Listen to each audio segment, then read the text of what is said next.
Hi, everybody, and welcome to Rolf. As soon as I said hi, we're like, hi, everybody, and Dr. Nick thing from Simpsons now it's stuck in my head. But yeah, hi, we're Roll for Damage. I'm Roll for Damage. These are all Roll for Damage peoples. We are here for the scales above tonight. The full crew is here, although the lovable Tig is off fetching caffeinated beverages for the DM who desperately needs it. We're going to go through my Homebrew Rise of Tiamat campaign where we've taken a sharp fucking turn out of the book again. Because we just wanted to play with Mike and I needed a reason and he wasn't around in the material plane. I was like, well, we're all going to hell. So, yeah, that's how that works. Despite the fact we got Hereford showing up on the screen, they're not actually sponsored. Right now, I'm just using an old asset. However, they're kind of cool, so go check them out anyway. Sean has lots of models, and Shannon breaks hers all the time. And I actually broke Leaf's model, which makes me really sad. I have to glue it back together. Sorry, Mike. Anyways, it's very thematic. He's broken. He is broken, soul. And I do really need to make new models for everyone since everyone's changed their looks at this point.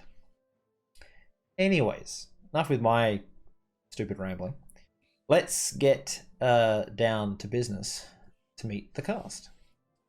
We will start with Sean. Say hi, who you are. Do the plug for Shannon as well. Hello, everybody. My name is Sean O'Donovan, real human boy, from Paradise Productions, where I'm the creative director, and that means that I direct creatively.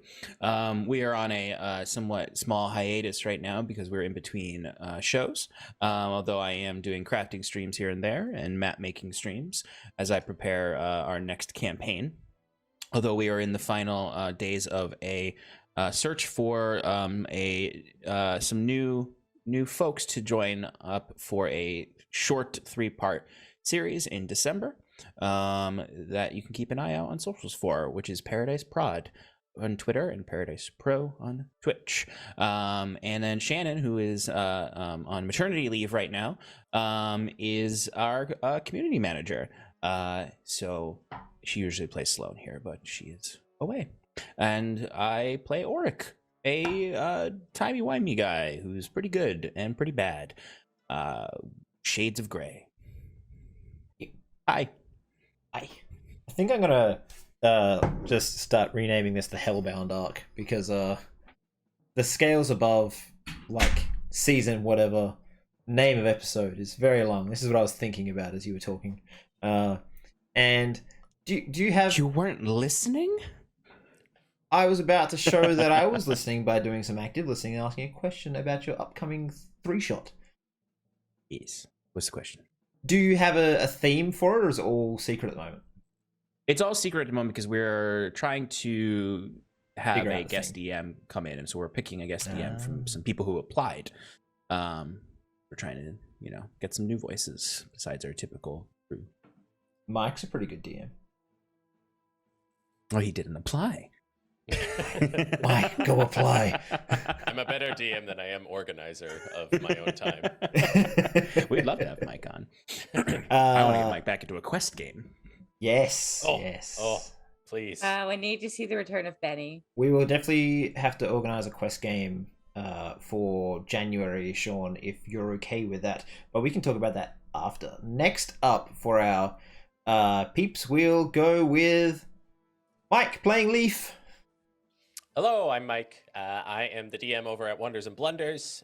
We have our full season 1 out right now. It's 110 or so episodes of family, goofy, horror-y business.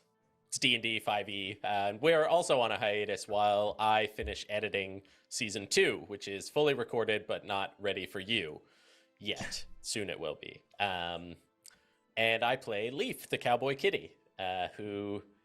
that's still a perfect and fully organized description of everything that he is. So I don't think there's anything else that needs to be said about him. No, it's okay. Shelby playing Nia. Hi, my name is Shelby, or Whistle While You Work on YouTube, Shibby on Twitter, and Shadoodles on Twitch and in the chat because somebody took my Twitch name and I like to make things more complicated than they need to be. I'm a regular here over on Roll for Damage. I play in our World of Darkness game on Thursdays. I also am playing in a game called The Between, which is kind of a spin on Rise of the Apocalypse, I think. Over on Critical Failsafe. Sorry, I normally can get that one. But tonight, and I'm a Twitter artist and a Twitch streamer. But I'm gonna be playing Nia tonight. I guess after Savrith goes back to sleep. Yes, and Shelby has done some art for us, which when the last one is ready next week, I will have. I think it's next week. I'm not entirely sure. I've said that. I've put on pressure. It'll be next. It'll be Okay. about next week. We'll at least have the art for. We'll at least have the art for Tig, Auric, and Leaf. Nia's might be a little longer. Like just giving you arbitrary deadlines. Live on air. So, anyways, yes. Once at the moment we have Breeze art with panels I haven't updated for a little bit, so that'll be fixed because they are level 18, not 16. But soon that'll all be updated. Next one, we have Shro playing Tig, and if she remembers, she's muted. She did. Go for it. Hi everybody, I'm Tig / Shro. I'm kind of one and the same. Tig is just who I am with less, manners and filter. I have a great time here. It's basically me. I don't really know what else to say. Tig is Tig. She's very uncomplicated as a person. And you can't really find me anywhere else because D&D is my life. That's why I married a DM. So yeah, that's basically me and Tig. I don't know what else to say. Nothing? You good? That's all you want to say? That's kind of it. Yeah, Tig's here to just help a lot as much as she can. Okay. No worries. We'll leave it at that then. So yeah, I'm Nova, the DM, the perpetually running behind time and putting pressure on myself by doing notes at the last minute. Guy who, I think Sean feels that a little bit. Who runs Roll for Damage. I have a lot of help from a few people, namely Shelby here, who techs the World of Darkness game, Dream Chasers, which I have been editing again. And as soon as I have a few more things from Kelsey, they'll be going up on YouTube. So there's that. I think it's time to get someone to do a recap. And because it's the first time I can actually do this in like a year, I feel like throwing Mike under the bus and be like, hey, Mike, you want to do a recap of last session? Hell yeah. Yeah. So last session, we found our heroes traveling into hell. They were in a temple after something bad happened. I don't know exactly what. I think there was like a dead dragon on the ground or like a dying dragon, and a portal to hell had opened up, and Tig and Auric decided that they should probably close the portal to hell, and the best way to do that was to go inside. Tig saying that it was all going to be fine because she had been there before plenty of times, apparently. And so Tig and Auric and who is not Nia? Savra. Savra. Savroth. The Wrath of They Sav, all, yes. The Wrath of Sav.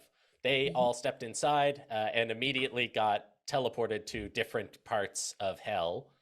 Auric getting a huge ball of his own sins attached to his spinal column, and looking out over the river Styx as all of these lumpy, nasty devils with similar sin balls were crawling towards the gates to entrance, at which point they started taunting him and tempting him, trying to pull him down the hill as flying creatures assaulted him. one of them claiming to be one of the lumpy creatures claiming to be his daughter, looking like his daughter, saying that she had died and gone to hell and it was all his fault. Classic hell stuff. Tig had none of these problems and immediately went directly to the gate with a sin ball the size of a walnut. And eventually, when Auric made it to the gate, passing a lot of saves, all like with worse and worse modifiers, miraculously passing all of these saves and making it to the gate, they met up with Leaf, who has been down here for quite some time, seems to have a pretty good setup going on after Saros had failed some sort of ritual to get his ring and sword back. He just shot Leaf into hell and then left him there.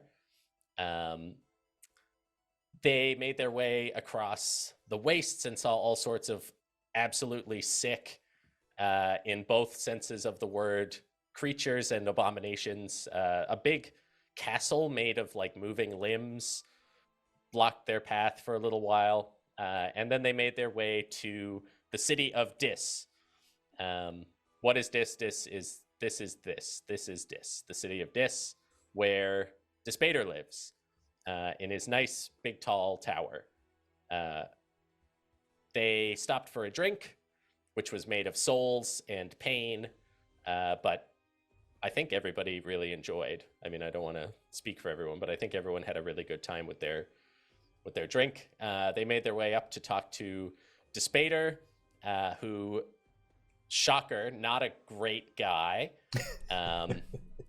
forced Tig to crawl into the chamber. I think Auric passed that save as well, so got to kind of walk into the chamber. Despater gave everybody a quest, a contract-bound quest, to humiliate Bale. Is it? Yeah? Is that right? Bell, B-E-L. Oh, it's B-E-L. It's not V-A-E-L? Nope, they are two different demons. I Devils, thought the just to exact be same thing. very They're frustrating. different demons. Okay. Yes. Well, now my plan's all out of wax. But Belle, so they're going to go humiliate Belle. And I think that's about it. They set off to go back to their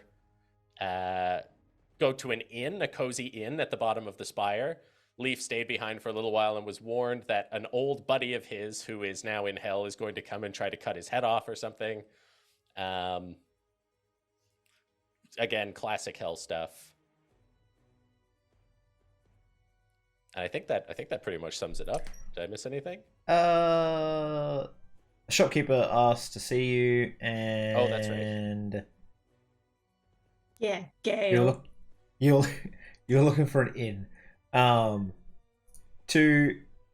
Yes, Bell and Bale are slightly different creatures, I believe. Oh, they both exist as creatures in 5e, but yes, they are slightly different. Sorry about that, Leaf, for not being more clear. No, that's my bad. I see here that you wrote both in descriptions to me, but I thought the second one was a typo where you just forgot the A. No, I also like the idea that it's kind of one of those read the fine print things that Devils will do, where he's just said it, you have an R, so he hasn't told. But yes. Okay. So, you are all currently descending well, we're going to start now, by the way. I'm just going to roll straight into this since that was a pretty good covering. Let's get the roleplay bit started. You're descending the elevator from the Iron Scepter, the big sort of pinnacle at the top, where you have Tig is now able to stand. Leaf and I guess Auric had fallen and seen some messed up stuff, and you had kind of pranked some pit fiends for the fun of it on the way out.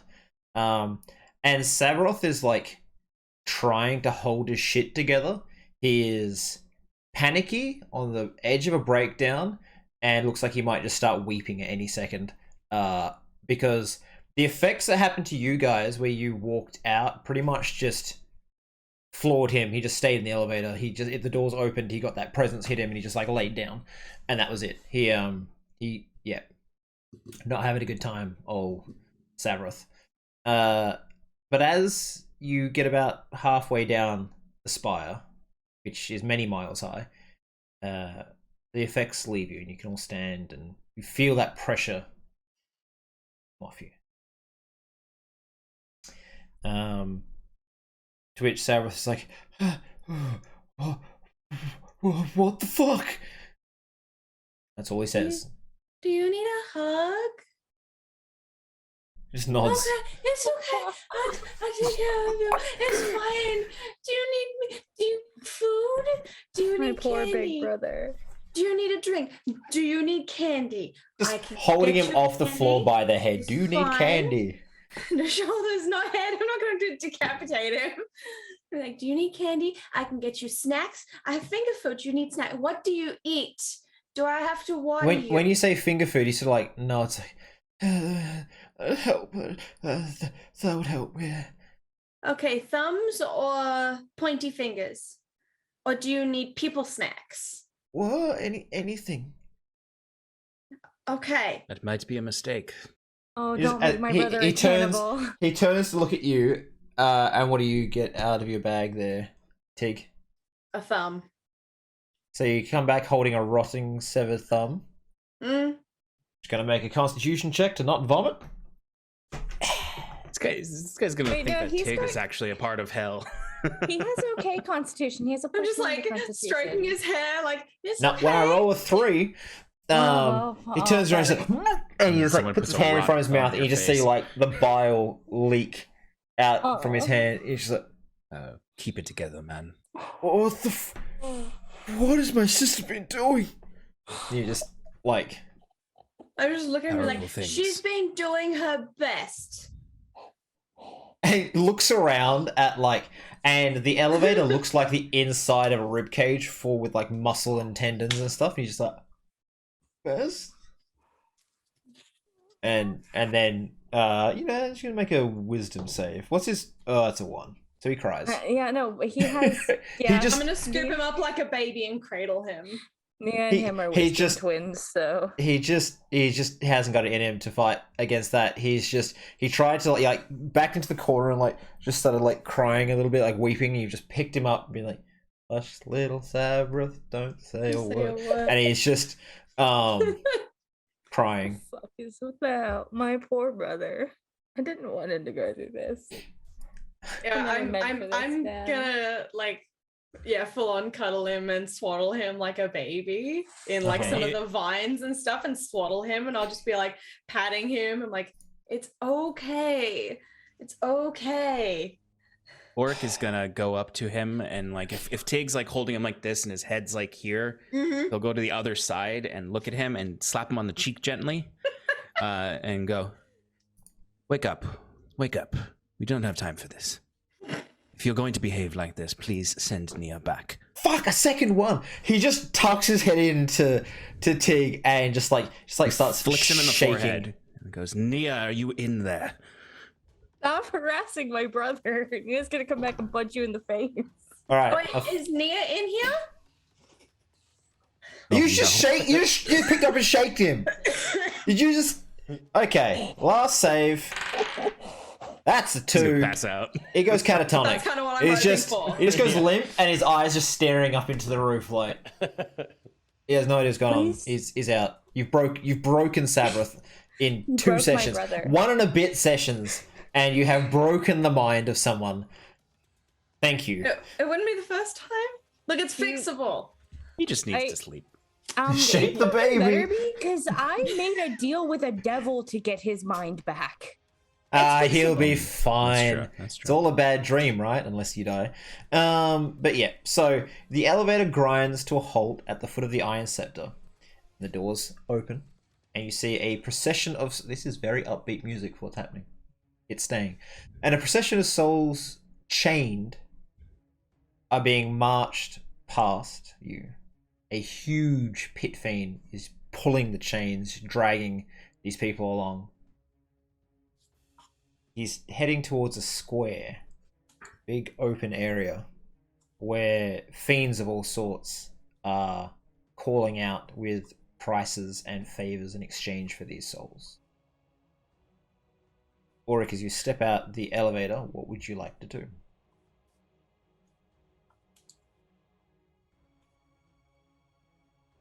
Auric would immediately be distracted by this and start following the procession of souls, taking out a notebook. Okay. People feel free to stop him. Like he's like a cat. He's easily reaverted. Hang on. So there's a procession of souls going past to like an auction house. Yeah. And he's just gone, ooh. Yeah. Nia, is Nia in here? Hello? She's holding like he's this big. Screaming. Pretty much. I was like, hello. All Didn't you say that Nia like experiences all of this? Like will remember all of this she happen when she feels she's a vague feeling of what's going on, but she won't remember exactly because notes have to be left to get exact things. As Auric's going past, I'll grab him like by the top of the head and turn him back towards me and be like, Auric, fix. What? Oh, I don't know that kind of magic. All you've seen, Auric, as you've walked towards this for a moment before she's like kind of caught up with you and pulled you back. And Leaf would understand what this is. This is a soul auction. It's wandering souls that they're in hell, but they haven't really been given a place to go yet. And these devils, demons, Yugoloths, divs, evil genies, hags, all sorts of things will sit there and buy them, whether that's bartering things, promises of power, favors, or kind of doing that whole like swap meet market thing where you start with like a bad soul and you kind of trade up to a good soul and then you take home like a much more powerful soul. You start with a penny and you take home a telescope sort of thing. Yeah. And a bunch of magic beans. Yeah. Auric would turn to Leaf and say, Leaf, what are the fates of those souls once they are acquired by the fiends? Oh, best not to think of it. No, it's my intention to think of it thoroughly.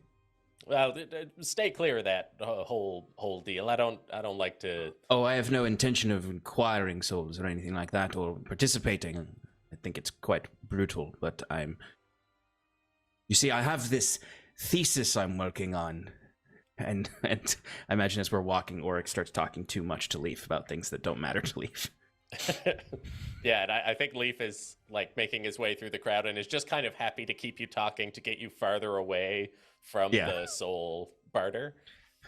Now, you see, Leaf, there's a conceptual manifestation of death that I've made to deal with, of course, but these things are not dead. They've just changed form. So this concept of death is inevitable. And then you get grabbed on the head and it's like, Leaf, fix! Yeah, exactly. Fix how? Fix what? What's wrong with them? Oh, sorry, it's meant to be Auric fix, right? But whatever. He's still there, I guess. Nia's in here. This one's broken. This one not helping right now.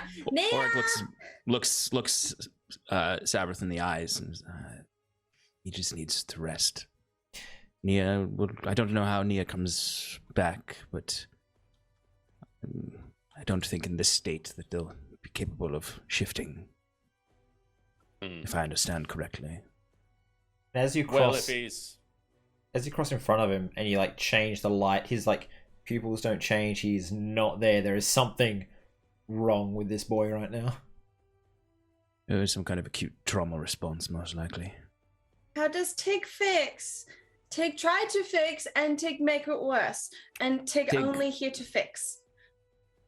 Just gently cuddle him like you were doing before, and make sure he doesn't get hurt. or hurt himself until we get to the tavern.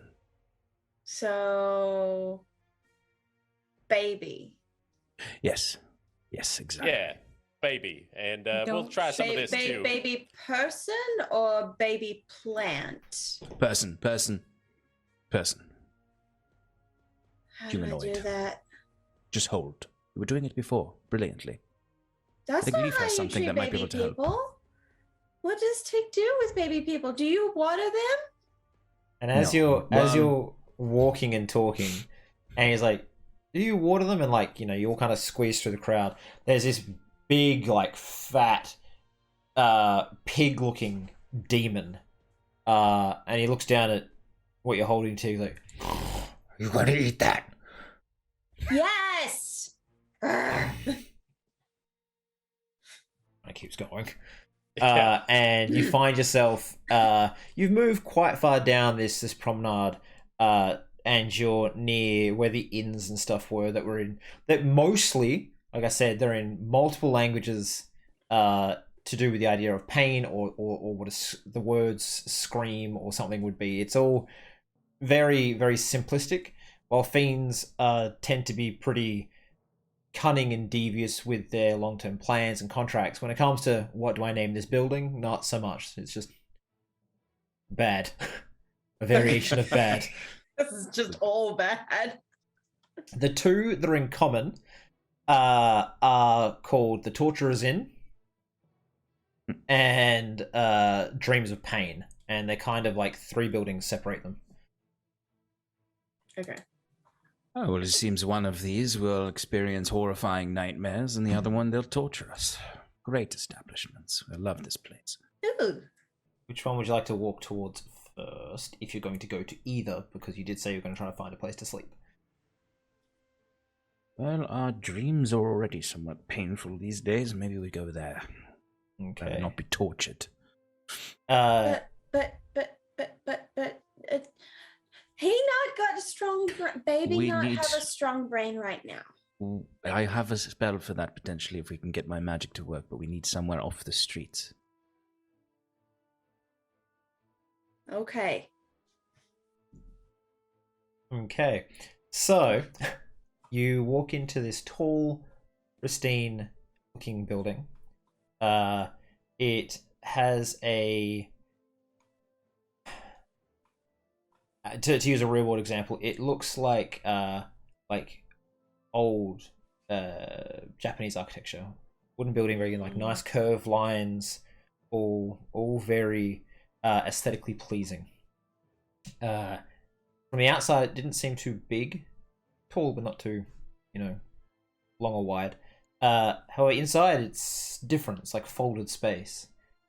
The lobby has 6 statues running down either side, which you realize are actually creatures, sentient beings frozen in time that have been flayed. A tiefling smiles at the counter. Welcome to the Dreams of Pain. Hi. This inn is free to those who stay on our upper floors. You need not pay, but we will be siphoning something from you. Or you can pay to stay on the lower floors. These ones won't be needing any siphoning, and I will step forward and just kind of like put the big devil hand on the table and try to maybe intimidate this guy. Good Yeah. about having a leaf on your side. Make an intimidation check. That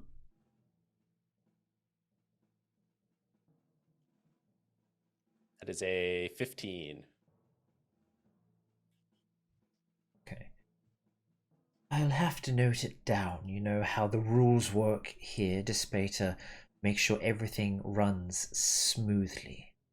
Any egregious errors in accounting have to be, well, accounted for. I'll make sure none of this comes back on you. Don't worry about it. These are Despater's envoys, honestly, today that I've brought here on my own, and I'll have nothing unsightly happen to them while they're in my custody. Do you have currency? Do you wish to pay for the lower floors, or we could just siphon you in the higher floor? I've heard of you, Hellhand. I know what your dreams are. Well, just, I guess word gets around. What is your name? Just so I can pass it on later. Make sure we're all on the board. You know what I mean? I am Satoosh. Satoosh. Well, Satoosh, do I have currency? Yeah, I mean, you've been down here for like a millennia, and you've done work for people, and every soul that enters your little area that you have set out for you, when it finally gets to its resting place, you get effectively a portion given back until you have earned it. So you can, at this point, you would actually be able to trade souls down here for a lot of things, or you have, lots of you can offer people to stay at your place in Malbolge. You can you'd also have these small obsidian scales, which are considered currency down here. They are mined from different layers of hell, and they are the leftover of a creature that no one knows about, but they seem to absorb negative emotions from those around it, which gives them value. Okay. I'll take out some of those scales, I guess, and lay them down, and enough for the rooms, and then I'll kind of move another one through my hands, and just say, this will be for the lower floors, and this is for, if anybody asks about these ones or about me staying here, you never saw us. Discretion. Understood. Very easy. And he takes them, puts them aside. Well, will you be needing food while you're here? And then Leaf instinctively goes to say yes, and then kind of turns, and he's like, it's not going to be what you're used to. Are you hungry? If you can get by, I would recommend it. We are preparing a large roast dinner tonight. Yeah, roast what, Touche? Oh, can I pull an arm out? Because I did actually get all the leftover bits and pieces from that guy that was a messenger from the town a while ago. So that's probably been sitting there marinating in juices. Can I just pull that out and just be like, can you roast this for me, please? We don't get material flesh down here often. If you have more, I have some patrons who would like such a feast. Will they like me if I give them some?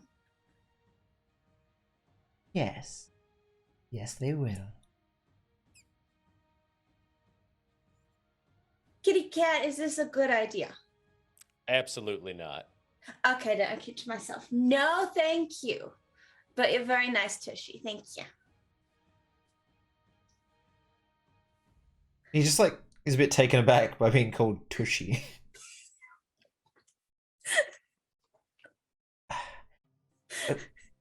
Anyway, okay. Your rooms are this way. Second floor, room 251. Okay.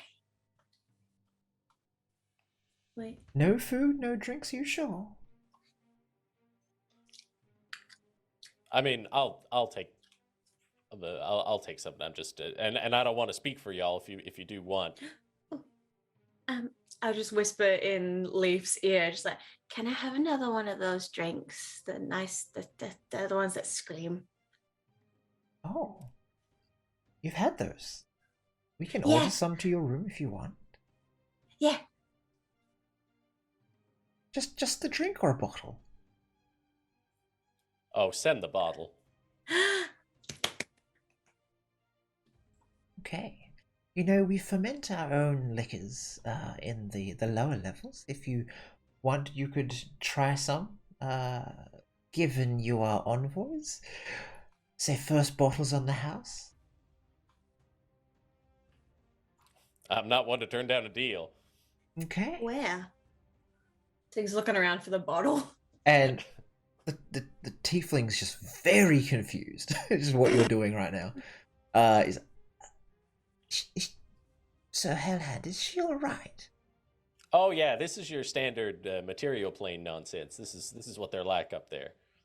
I too was like this at one point before I came here. Should send more. And the people tushy here. thing, believe me, I know they're not much for name calling down here. They go to, you know, the top shelf right away. But a little bit of name calling, that'll get you far. That'll get you far. A little harmless torture.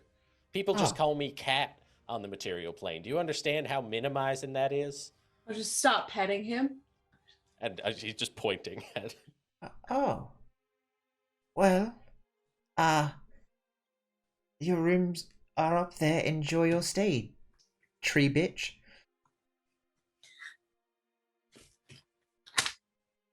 Just smack him in the head. Yes, I did. Oh, make an attack roll.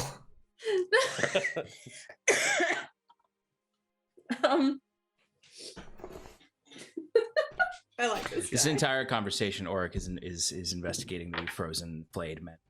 Oh fuck! What'd you? 19 on the dice. All right, roll your damage. Shit. Okay. Bonk. Just picture full cartoon, like sinking him into the floor up to his torso. Yeah. I hope so. Big bump grows out of his head. Yeah. How much?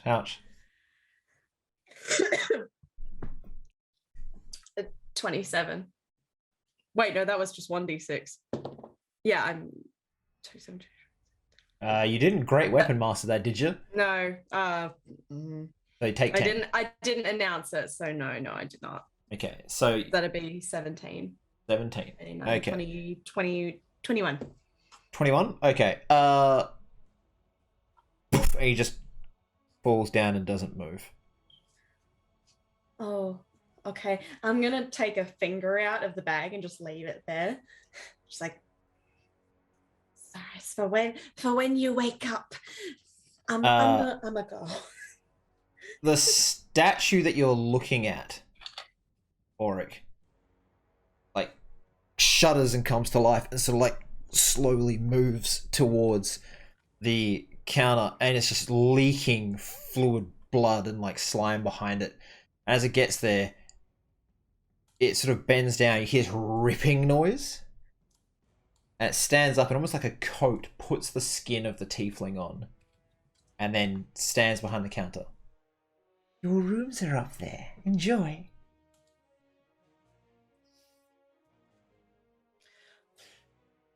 Okay. Yeah. And Leaf turns to Auric. Get what you were looking for out of that? I have many questions, but we should probably get to the room. Okay.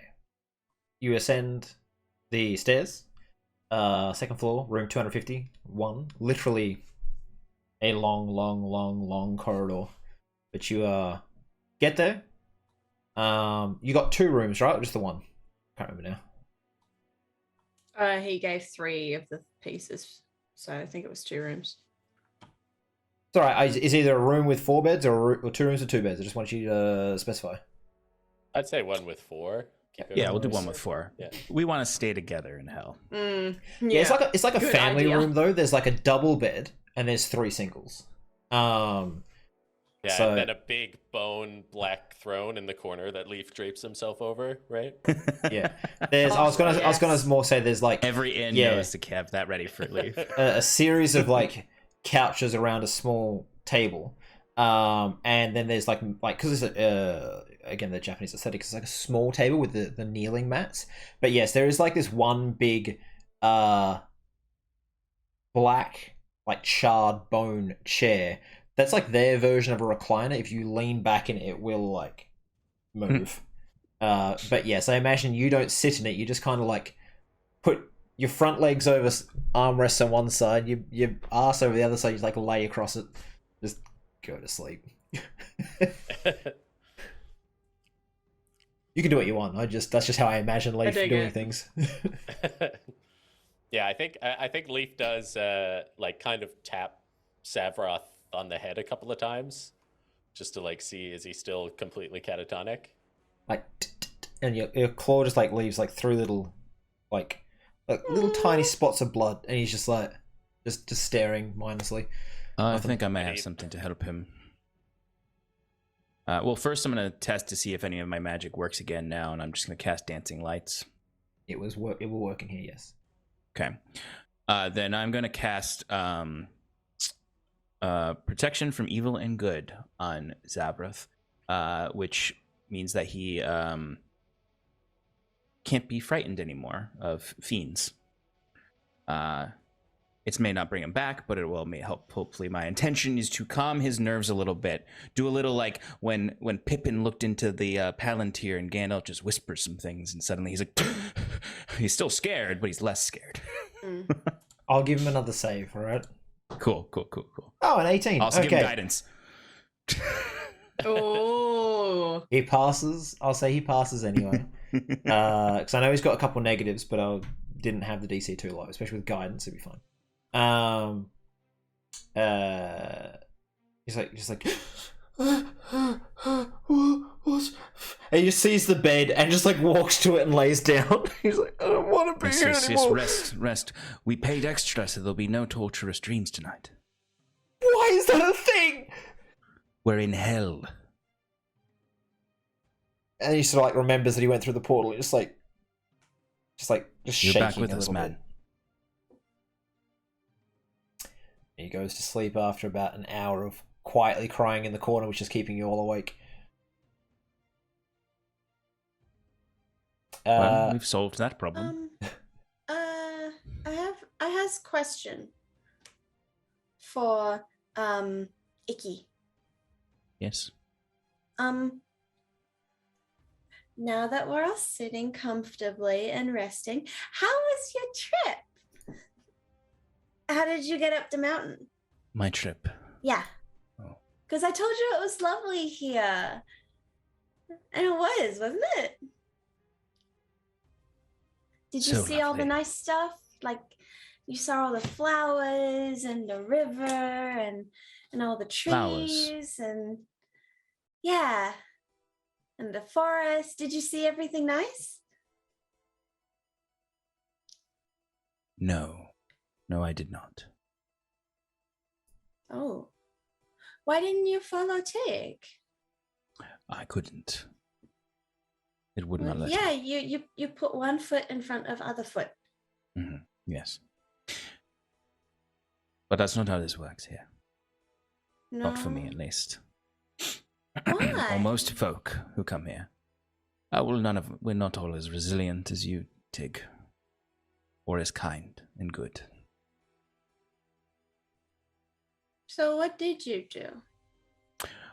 An You arduous don't- climb up razor-sharp obsidian rocks while a spectre of my daughter cried out, saying that it is my fault she is in hell, and creatures flew into my face, and somehow I was able to swat them out of the air, uncharacteristically.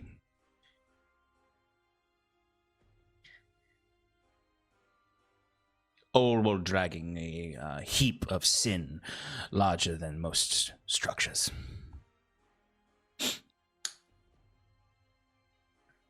Kitty cat? What is that? Which part? What's sin? Oh, yeah. Honestly, I thought I knew, but then I saw your ball of sin. It was very small, and I see that you carry around body parts to eat, and so I'm questioning really what a sin is myself. Yes, that's part of my thesis on this entire everything. Oh yes, actually, please do go into that. And he like tips his hat back down over his eyes. And like it's so hard to find yourself falling asleep here. Yeah. And I feel like this is something that used to happen between Leaf and Oric when they would venture together. And Oric kind of somewhere deep inside, he knows that Leaf is not listening, but he enjoys that Leaf.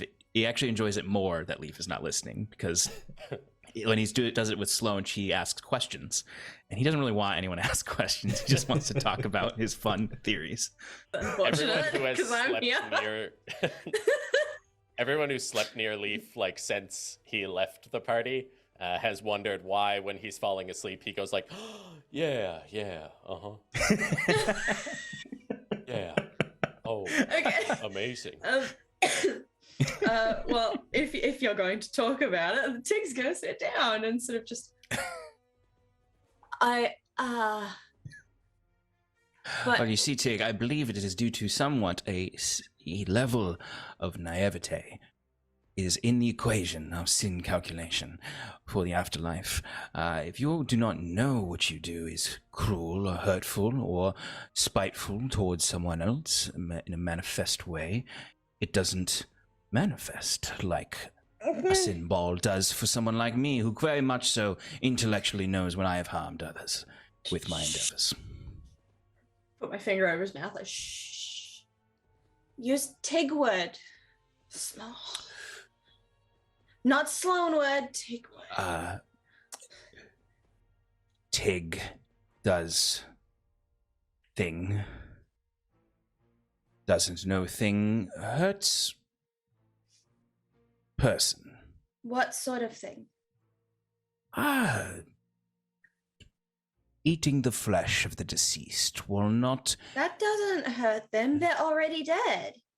It's not them that you're hurting, potentially. It is those who knew and have in their ways forms of memorial for the dead and respect for the body. That's what Tig is doing. Exactly, but it is right in your perspective and wrong from another perspective. So I believe that if you were to adopt the other perspective, you would suddenly, your sin bowl would grow, because you would suddenly feel shame. I don't think you should, mind you. I think you're no, good the way because you are. it's wrong to waste life. That is true, but you're also depriving certain other creatures of their food. No, In the I'm natural not. order of some places. Yeah, the natural order is that if thing die, it get eaten by Someone something knocks on else. the door Like, and brings and it cracks open. Is anyone awake? hello. I have your drinks. And like this little imp, like with his hands up high, wheels in the cart, and it's like there's a little slot that he can see through. Oh. And it's 2 bottles. One is from the bar that you guys got your original thing, and the other is like this place's like home brew liquor, moonshine, soul shine. Yeah. So he's like, Thank you. and he like bows very low to you, Leaf's like, If you could put in a good word for me, that would be much appreciated. then He's backs like, out the room. Yeah. Hi. Yeah. Cool. Fine fellow. Fine Amazing. fellow. Were you always an imp, or at one point were you a soul here? I was a soul here. Hi. Very curious. Very curious. If you wouldn't mind coming back in 2 hours, I have a series of questions for you, and I can reward you. We put in lots of good words for you. I'll be working for the next 74 hours non-stop. Put in extra very good words for you. If you come back in 3 and a bit days, I can help. And Fair enough. What is your name? So I can request. no one's asked my name for a long time. In the world That's my above, first question. I was Sebastian. Sebi. Yes, that's what my mother called me before I ate her. Ate her in real life, material life, or in hellish life? Real life?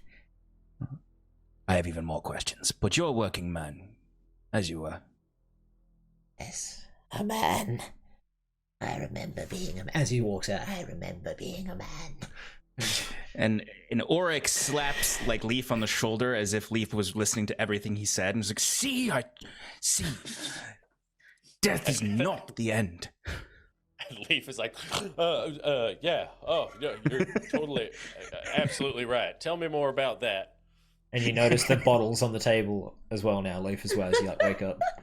And yeah, he like doesn't, his eyes haven't fully opened, but his hand does go out and grab a bottle, and his other hand like reaches to the shelf that has glasses on it, and he just pours 3 drinks, lays them out, and downs one. As you open the bottle, it's like, oh god, why? And then as you like pour it into the glass and drink, then as the bubbles going, but yeah, that first one is like the air is released, this very loud sort of horrible yell comes out, and then yeah, you guys have your drink.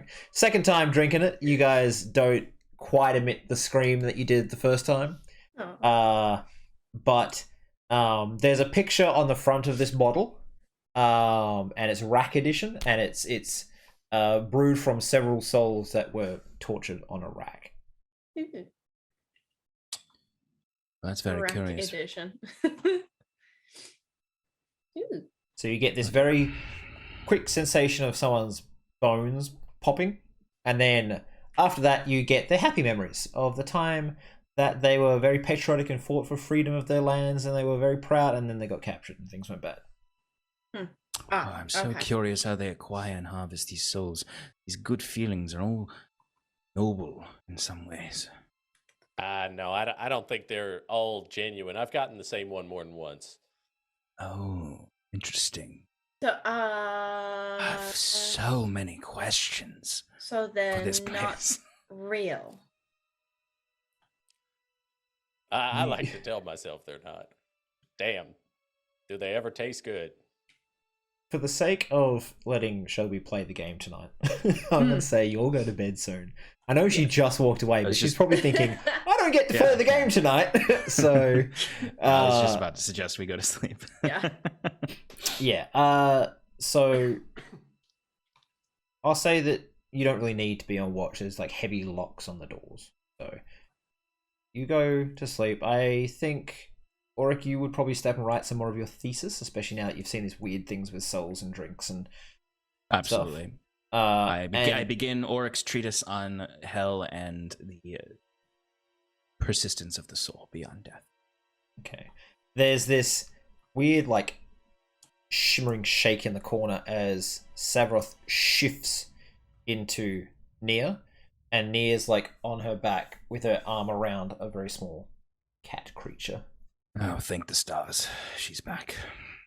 She will sleep the night, get her rest. I'll say that with the drinks came the food, and you ate some, Leaf, and probably Tig ate some. Auric, would you eat some of this roast petitioner? No. Okay. No, I was gonna eat my own food because Okay, so you down ate, at the counter he suggested it's not a good idea. Alright, so you ate some hand.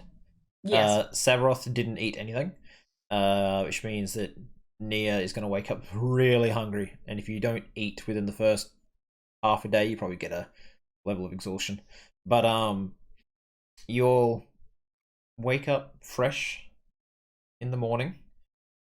Nia is here. You missed the part where you shifted back during your sleep. Yeah, sorry, I had to go check on the kids. That's all right. Yeah, so you wake up.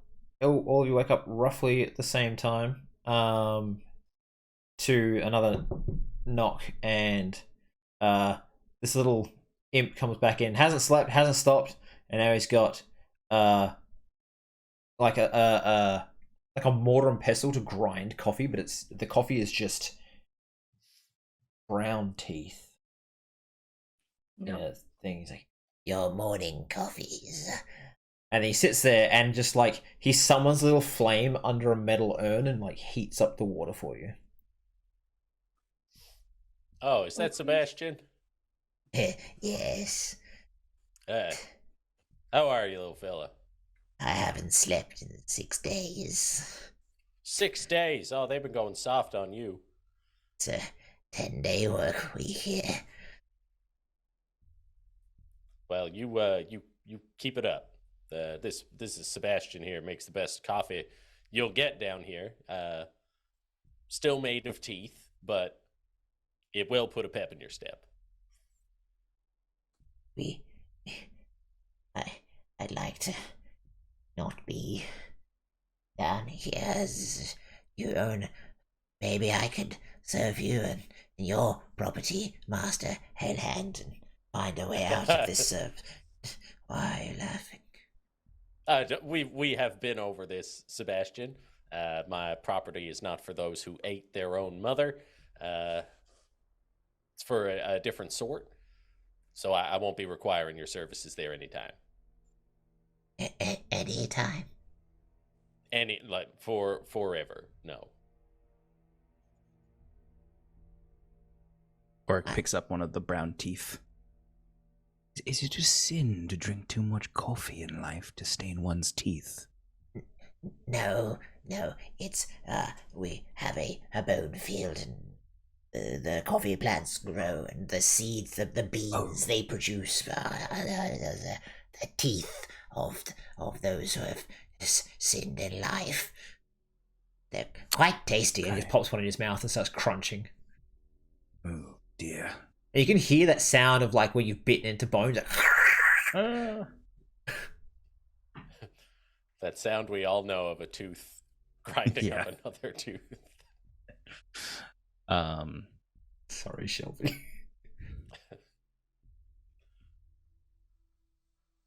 Well, remember, Sebastian, in 3 days' time, if we are still here, I would very much like to speak to you about your existence. He looks down at what is effectively a watch made from like open cuts on his arms and it moves around with it. And he's like, I'm 14 seconds ahead of time if you have a question. Oh. Is this your most... when your soul was the next form you took, this impish form, or did you have other forms before this? Damn. Gotta be anyways. quick with them. So yes, you can grind your coffee and drink it should you wish. What is Nia's context to waking up? Because she doesn't know why we're in hell, I don't think. There's a note on the bedside table. What the fuck? A picture of a fire. A picture of a large... What's your brother's dexterity? My brother's dexterity? Actually, just give me a sleight of hand. 20. Sleight of hand. Okay. That's +8. Okay, so that's a 28, so we got a nat 20. Oh, I just rolled it then for him. He drew a picture of the Iron Scepter, an awfully phallic spire in the middle of a city, and at the he has a arrow pointing to the top, and it says "Nope" in big letters. Like I just doesn't want to go there ever again. Nia wakes up hella confused because this doesn't exactly tell her where the fuck she is. And you can smell coffee. She smells coffee. She's really hungry, and we're not in the material plane.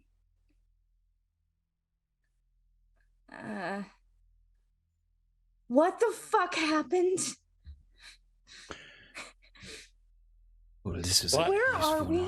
Moment of discovery. Nia, do you remember anything from while Zafroth was in control? Just to interject, you do remember having to drag a ball up a hill of sharp obsidian, but that was you, not him. Like, for a moment you separated and rejoined at the top. I'm going to say that memory has not hit her yet. Large. I'm going to say that that memory has not smacked her in the face yet.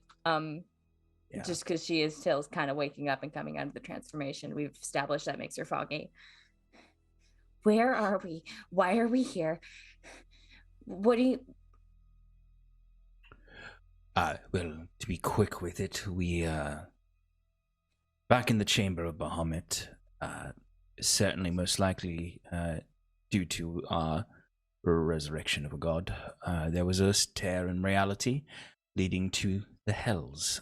And Tamel suggested our best way to close it was to go into the hells. And we are in Dis. Of course we are. You know what? Fine. But And, if it helps, and he'll like kind of try to call her attention and just like points at Leaf. I was about to say real quick before that. Okay. Nia, when she comes back, looks entirely different from when she like went down. Because now she has these silver scales that are creeping up her face. And her arm that was resurrected is now covered in scales. It goes, you can see it go down to like down her like neck, down back towards her back, but it's all congregated up this arm. And as you look down, Leaf, there's a small winged cat creature just On Leaf? yeah, well, it was on you, and now it's seen another cat, and it's gone up to Leaf. And Leaf just has his hands on his hips, and he's like looking at Nia. And I get like, if your eyes, like if the top part is still Nia, then I think he would recognize you and be like, "Well, I'll be damned." And then looking down at the creature, Little paw comes up and just goes like against your like leg, just. Yeah, and Leaf just picks it up by the scruff and holds it out to Nia to be like, "Did you replace me? Is this what is this all about?" And the claws come out and it just wraps around your arm and starts on your hand. Yeah, Like a kitten he does. does that thing where he like lets go and just lets it hold on with its mouth and claws. Leaf, it's been a while. You can No, say I'm that not. again. No, I'm not replacing you. That friend is new. And I'm not even really sure what he is.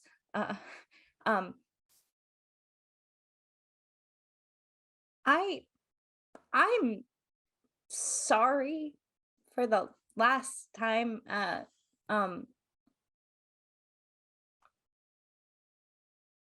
Things have changed a little bit. Sorry for the Umberheart Mansion incident. Nia, I'm sorry. You could not be more right when you said that it has been a long time. It has been many, many lifetimes for me. And all of that is water under the bridge. I will tell you, the things that stick with you down here are not the battles that you fight. Yeah, he's like, as he motions, it's just like holding on and like trying to, but he's like, it's not all of the battles that we fought or the fights that we had with one another. It was the good times. That is what has stuck with me. And so I don't think, I mean, now I'm thinking of it, but when I think about Auric here, I don't think about him slowly becoming a terrible spider god. I think about that hopeless nerd that lulls me to sleep every night with his theories and theses. When I think of Sloane, I don't think of the fact that she, murdered an entire village of people. I think of when she opened up her journal and wrote down letters backwards. That was just adorable. And the same when I think of you, I don't think of you turning into a giant dragon. Again, I am now thinking of these things, but it's been a very long time since I have. I think of a new friend that I let down. If anybody needs to be sorry, it's me. I'm glad that I'm glad you're here, which is not a great thing to say, I suppose. None of you let me down. That was me. And Nia's gonna kind of like, she's already out of the bed at this point, and she's just gonna kind of like open her arms like a hug. Yeah, and Leaf would just walk confidently and kind of like shake the cat off as he goes. It kind of just like does that thing where cats like climb things, like let go, grab, and like kind of goes up your arm and under the like half coat thing you have on, and just like kind of gets under there. And so as that's how you try to like shake it off. That's what it's done. So Nia, you just see his little like head looking out at you as he comes closer. Sorry about them. They don't know boundaries yet. That's quite all right. I've endured far worse. And yeah, kind of like still trying to like move it out from under his cloak. I'm just gonna like pluck him out. Yeah, that thing where like it latches on, like, and like you just feel like pulling it, that clothes and skin, like you hear little tears in your clothes. Stop and you it! just- Let go of him. Let go of him. Come You on. get him. Come You're on. fine. Auric, have you stuck around with this, or have you gone out to do the thing you told me you might go do? Yeah, Auric is about to leave at this, kind of knowing that everyone is kind of good, that Nia is good, and back fully. I imagine while this whole thing was happening between Nia and Leaf, Auric would just kind of lean over to Tig and just be like, "Well, that's very sweet. He's Before so you cute. ask, he can't talk to the dragon kitty. They don't understand each other." Oh, so big cats can't talk to little ones? No, yeah, little cats talk the little mewlings, and the big cats talk in the common tongue.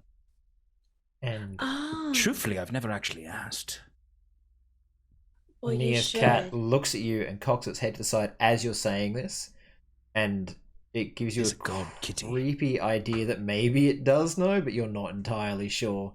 With this, And Auric does say, like, look at it, and Auric's eyes go wide, and he just kind of puts a hand to his mouth. and it strains its head up, looks at you, and when no one else is looking, just nods once slowly. It's the god kitty in speak. I have somewhere to be. What, are you okay? I must make a deal with the devil. Oh, can I come Sorry, with you? you're doing what? And he I'm closes the fine. door and is just gone. It's okay. Why- He knows what he's doing.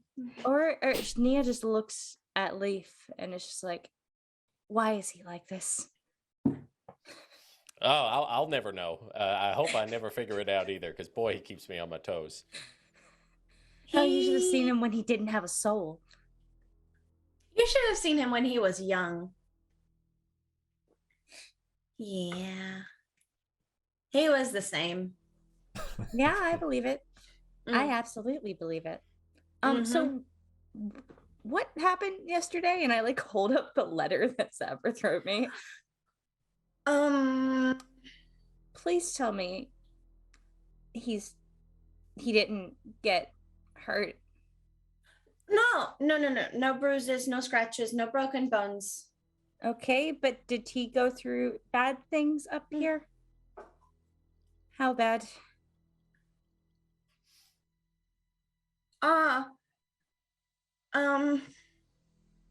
In up there terms, I would say probably a 10. But in down here terms, like a 3. That's a 3? So fun thing is I Oh, this made place a is deal. lovely. Fun thing is I made a deal with the devil so that he could not be traumatized by his time in a lair of the abyss. That's down the drain, I guess.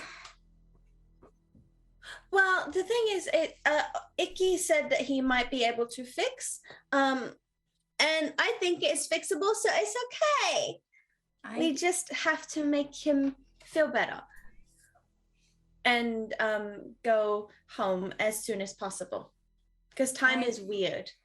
I don't think I'm gonna let him out anymore. Well, you might not have a choice. Yeah, I But- do. Oh, okay. It's because, I mean, he's your brother. Yes, and you might not be able to always protect him. Sometimes he might need to protect you. He And protected that's me what enough. being family means. Is He that no one protect- gets left behind. He protected me enough and I left him behind. It's my turn. Yeah, that's what family is. You take turns at looking after each other. Well, now it's my turn. Okay. Leaf, this You do that. reminds you of the time that you all had to leave Nia behind because she was injured and you were arrested. So he's like, Tig's sitting there like, family never leaves each other behind, and you're just like, ooh. Yeah. I think though, She has like, no even- idea. even when Leaf is finding like painful memories from above, though, he is like enjoying it. Like it's been so long since he's thought of anything from the material plane that I think he's kind of sitting there just like rubbing his head kind of in disbelief that these are the things that he is thinking about right now. Oh, Okay. I have something for you, Nia. I'm gonna open up my little baggie and pull out one of the little flowers that I grew for Bahamut. Thought you were gonna pull out a finger. No. No fingers for you. No, them mine. No. He is gonna like break out her rations because she needs to eat or no else she'll get a fingers level for of you. exhaustion. No, I don't want them. I don't want them. no. Open your eyes and look at it. It's a little blue flower that Tig grew on the little injury that Bahamut had. She's like, Nia, like, she takes it. I want to ask, what kind of flower is it, or is it just a generic blue flower? No, it's actually, I'll see if I can send you a picture of it. It's actually it's called a dragon orchid. And they can come in different colors, and they actually have like wings that open up like this and a little spire that comes up like this. And they're meant to be very like regal. It's a sign of like longevity. Yeah, I've seen them before. Yeah. Can you help me put it with the other ones? Nia has like forget-me-nots that are all up in her hair. She's got like the gold metal flower on the side of her head. You remember, it's not a gold metal flower anymore. It's a real flower. It's a real flower grown inside of the gold metal flower. Oh, that's so right. Like, yeah, I forgot. Got like the casing because that's still there. And now it's just attached to my head. Yeah, forgot about that. Sorry. No, it's fine. She's just asking you to help her put it in her hair. Don't know how to do this. Just poke it in. I'll say that you guys spend time talking, reacquainting. You can have some rations. Well, you can smell. They've got like almost like a mini bar, like a mini fridge in the corner because they have ice devils and they can do that. They can keep things cold. Yeah, but how much are they upcharging for the things in the mini bar? That's how fucking hotels always get you. The thing is, nightmares. The thing is, when you can smell like what smells like really good like roast, say pork, right? And it's the leftover from last night, and I imagine that with his morning coffee, maybe Leaf goes and gets some leftovers for food, or do you not? Yeah, so you see, he would, yeah. Leaf brings out this really nice cut of meat and starts eating it along with whatever else. Now, is that pork or is it long pig? Not long pig. I'm gonna sit down and start having like that leg and that arm that I had, and just start eating it off the bone next to him, just like sitting down, sharing a meal. Nia is going to stick to her dry rations, I think. Okay. How many days of dry rations have you got? I think I have 5, so Okay. I have time before I have to subject myself to the food of hell, and I'm going to do whatever I can to keep that. Yeah, I've got 5 days. Okay. I also have 5 days. No, I don't. Sorry, I've got 10 days worth of rations. Okay. Mark off. Just mark off for today your day of rations, and we'll go through that. Cool. I also Okay. have 10. I was reading the weight of it as the amount. Yeah. So, as you're sitting there eating, two of you very much enjoying your food, and one of you like, bland rations. No, I'm enjoying not eating the food of hell. Thank you. You don't know what it is. I don't want to know. You come back, Auric, with a rolled up contract in your hands that you are reading as you sit down and just start picking at whatever food you happen to have there. I imagine Auric not being one for taste, like where like Nia might have like at least jerky or something that has some taste. Auric just has like hardtack that he's eating. Honestly, I feel like Nia's got the same kind of rations because this is what she was eating while working for the 5. She just needed something to keep her going. She wasn't looking for food that tastes good. Auric used to know prestidigitation, so it used to taste good. I'm gonna offer some of the leg to Leaf. Okay, and be like, so back to what you were doing, Auric. Let's see here. We've got acquisition of Bell's sword. extra reward for humiliation of target, equating to partial wish in exchange for on failure, eternal servitude to Dis-Beta. Well, rolls it up. Seems fair enough to me. Is that all of us? No. In eternal no, servitude? no. Because I just got my soul cleaned. Only it's my soul that is up for. Well, not my soul, my self that is up for. Which might as well be the same thing. I mean, What you to already do. owe the boatman a favor, don't you? Well, certainly, but death is. Yeah, What's whatever. what's the Lord of Hell's too? So My intentions are to replace many of these figures with new officiants eventually. have you thought of ways to get things out of Sun's sword?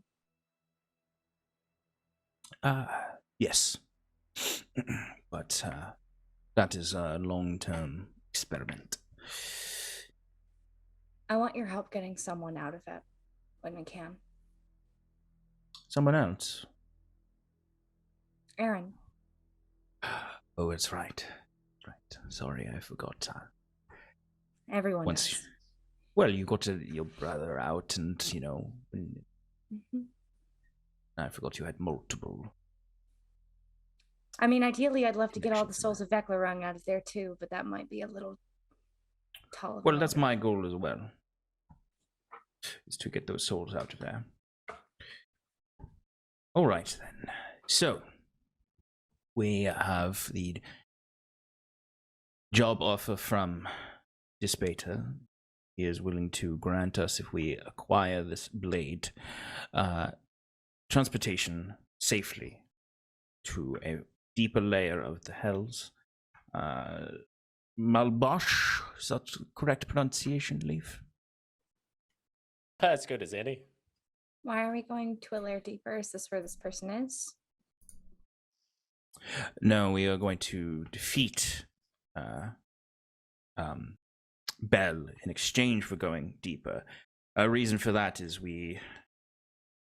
I thought we wanted to close the portal. Well, the green dragon is in Malbosh.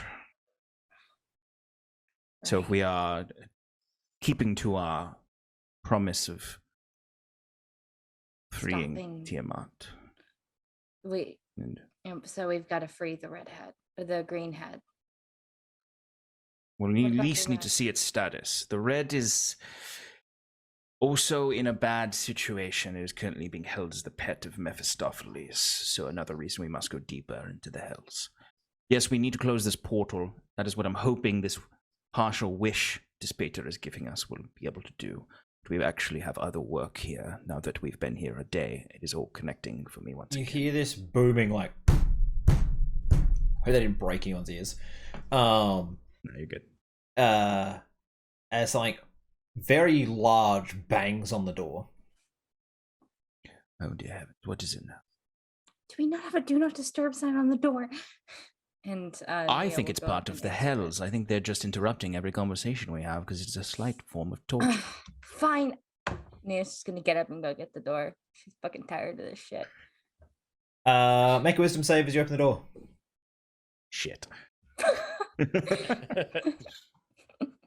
A wisdom save? Uh-huh. Oh, well, that's gonna go horrible. Actually, that could have been worse. That's a 14. Believe in you. All It right, was a everyone 16, make a wisdom negative save while 2. we're at it, actually, except for Leaf, Awesome. who's more or less immune to this stuff by now. I'm going to give Tig guidance. Thank Okay. you for your faith in I me. feel like I'm just going to be doing that frequently for Tig and Nia. Guidance is like one of the best. Is like one of the best cantrips. Don't let anybody lie to you. I know it is. Wisdom save. Yep. Guidance gives me 1d4 extra. 1d4 extra. Wow. I that's- got a that's 25. two. That's great. 24. Okay. This is a fear aura, and you open the door to a pit fiend standing there. And Nia, you I run. failed. Not out because it's in the door. You just run as fast as you can away from this thing with a bit of a shriek coming from you. Can I hide behind? Can I hide behind the leaf for flavor? You will hide behind the furthest thing away from the door. That could be a bed or something. There's no other way out of this. You're trapped in the room. This thing in the door. It's the bone chair, probably. Your heart starts beating faster and faster under the anxiety of being trapped in a space with this thing. And it sort of ducks in, and a lot of the door seems to like shift out the way for it before reforming behind it. Ooh. You had a I'll wish. kind of step in front of everyone. Hello. My master has given you a limited wish. What do you want? Oh, I thought it was going to be upon completion of contract. Oh, it's for Or is good this just faith. Now, Excellent. if you fail your servitude, did you not read the contract? I did, of course. I read every word. Good. What do you want, mortal? I have things to do. Well, upon the material plane, there is a rift leading to hell. We would like, if it is within the domain and power of Despater, which he seemed to promise it would be, to close that rift. Wait, no, right now? Or when we go back? Done. It is closed. I hate you.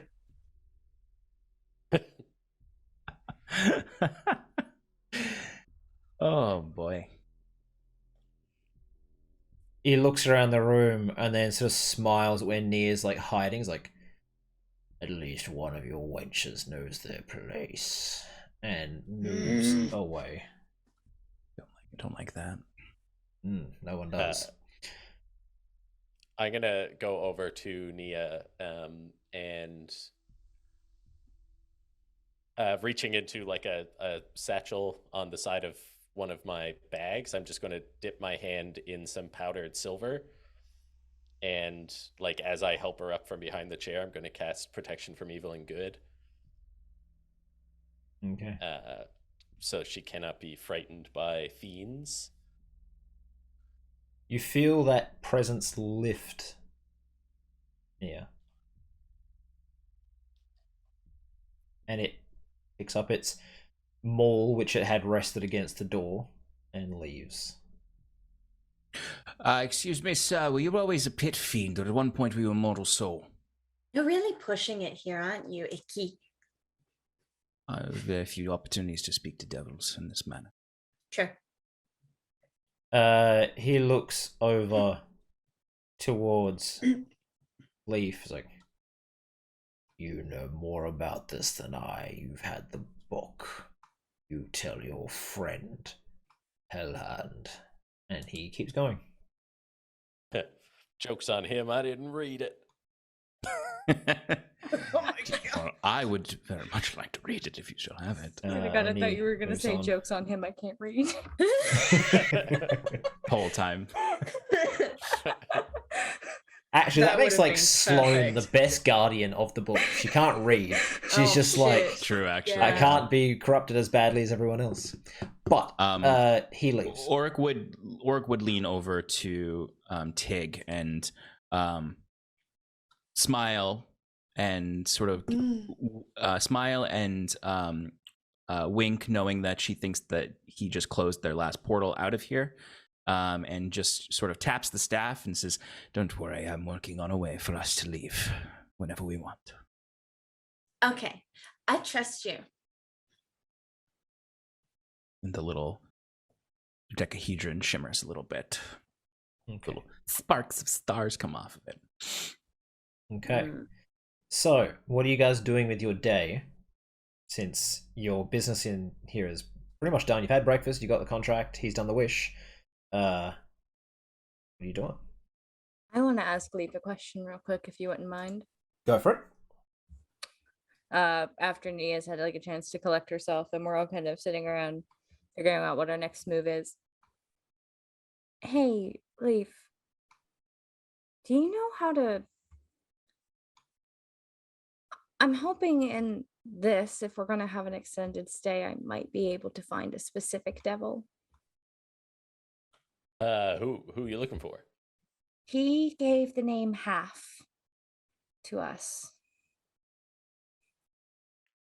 You Would have I know never him? heard of him. Sorry, hasn't crossed my purview. Do you know where I might be able to find a person who might know this person? Is there I don't know, a devil registry anywhere? Dispater knows him, or knows of him. He mentioned him when we spoke yesterday.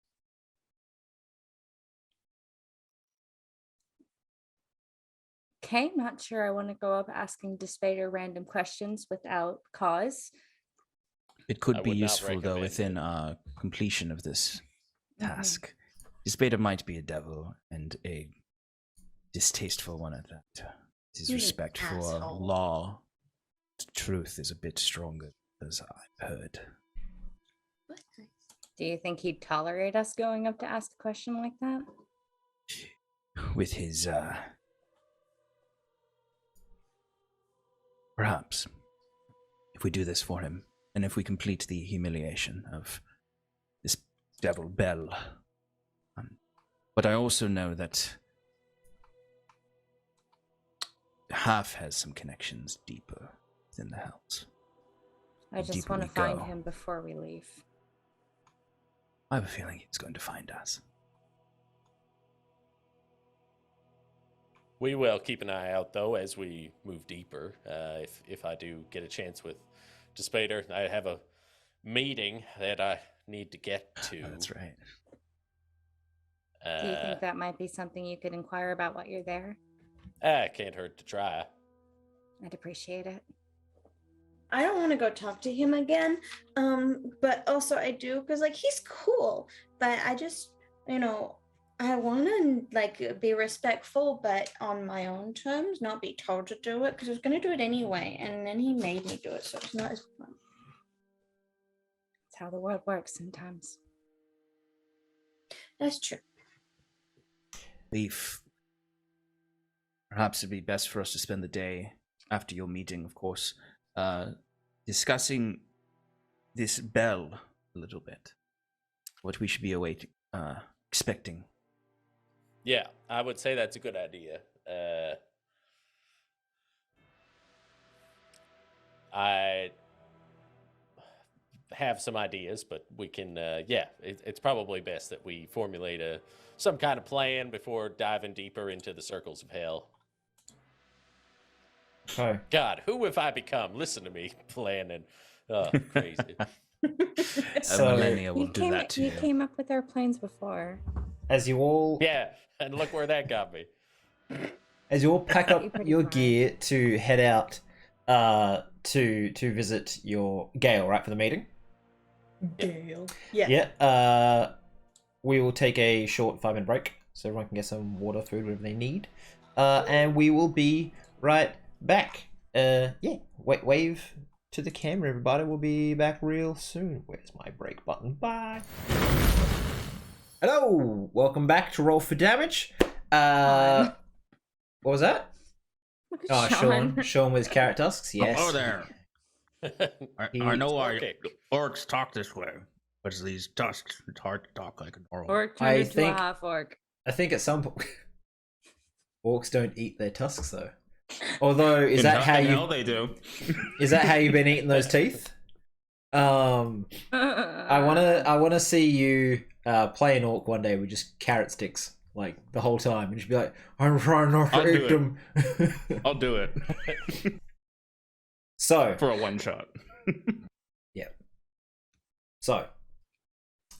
on your way to Gale's. Is that correct? Okay. So you leave your inn. You have to walk about 3 miles to get there. It's a long way down this like grand promenade, which is towards the Iron Spire. Then you have to turn into the, I think it was called the Ophidian Maze, to get to Gale's Glorious Goods, which I realize I've made very close to Gilmore's Glory, but whatever. I didn't even realize it just then. It's like, oh shit, that's where I got that from, I think. Anyways, Nobody owns alliteration. Yeah, I was like, finding alliteration, I was like, they sell something. Goods, wares, like, No. you know, there's... No one owns alliteration. You're fine. Should trademark that. Anyways, we'll have you walk down there, and you find Gale's shop. And here's a... Well, actually, I have a description for him, if we just wait a moment. Gale is a tall human who is thin to the point of looking starved. He's the proprietor of the shop. He is, as he sees you come in, he starts running around looking for something. He's like, oh, and you can see he's got like a small hole in the front of his head. He's, oh, where'd I put it? And he picks up a long barbed piece of bone and then and slots it in. And as it like sinks in, he's just, hi. How can I help you? He's very smiley all of a sudden. That's fucked up. You Yep. called us, Gale. Oh, hell. Yeah, Gale. Sorry, I didn't recognize you. I thought your friends were customers. Do you intend to buy anything? Can I take a look at the wares? Yeah, it's a magic shop. There's items and there's a sign saying taken from the Ruby Phoenix tournament, which I'm gonna look around. Tig will know a little bit of because it was at one point in time. Actually, make history checks. I remember the Ruby Phoenix tournament so well. Hey. 15. Okay. 15. Got a dirty 20. Yep. I got a 410. no. I actually rolled lower on this one. I got a 17.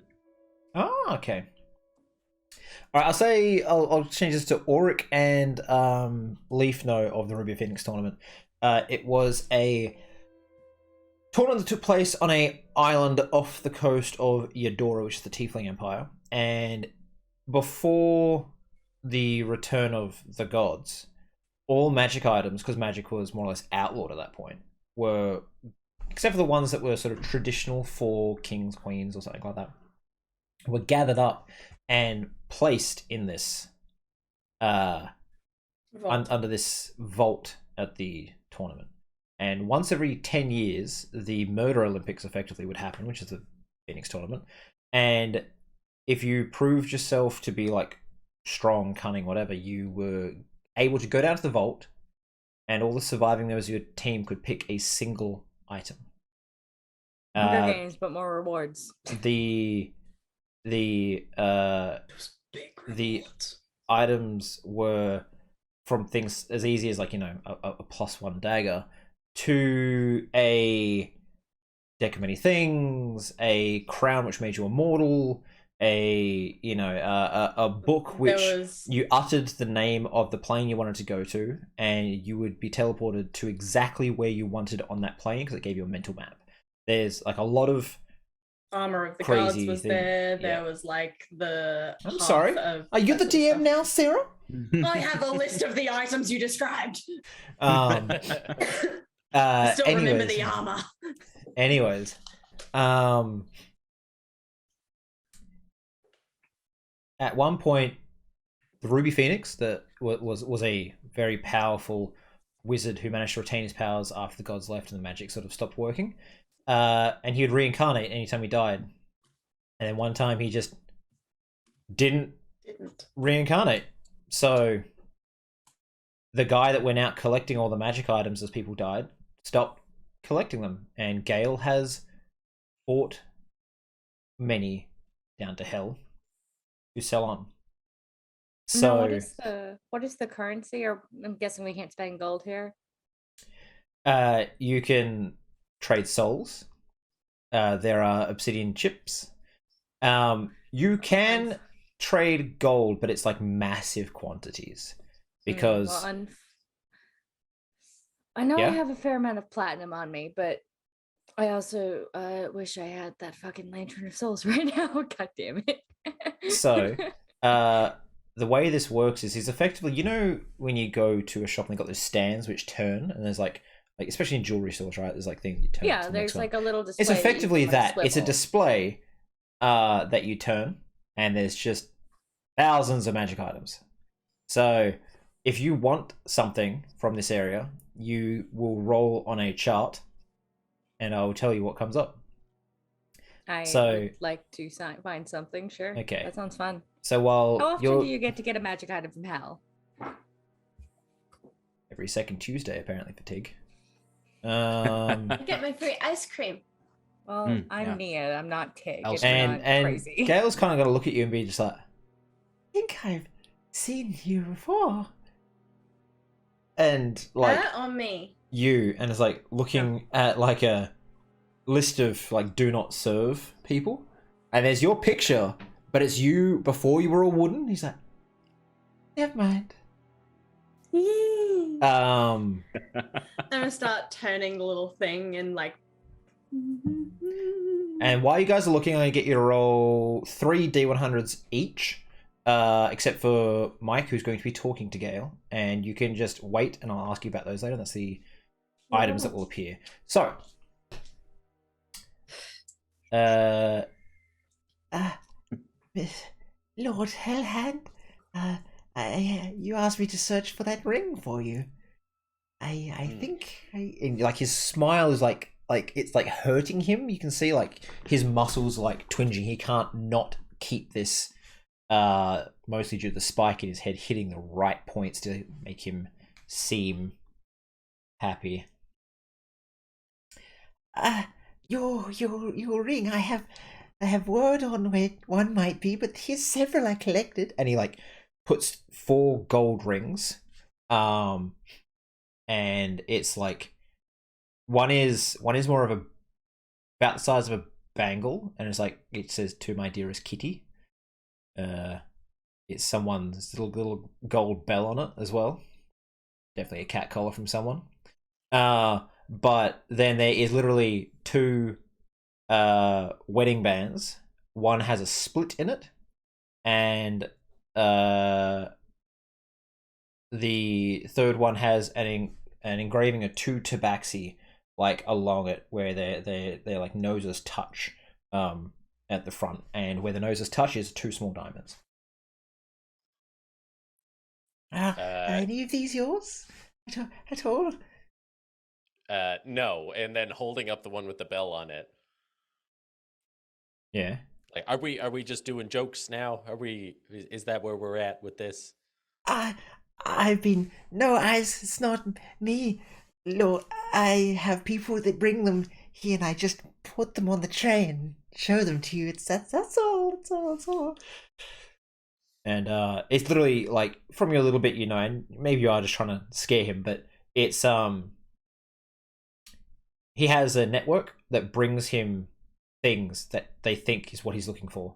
And you've gone through hundreds of gold rings at Gale's, and some are like they're more like the rim of a wheel made of gold, and you're like, how would I wear this?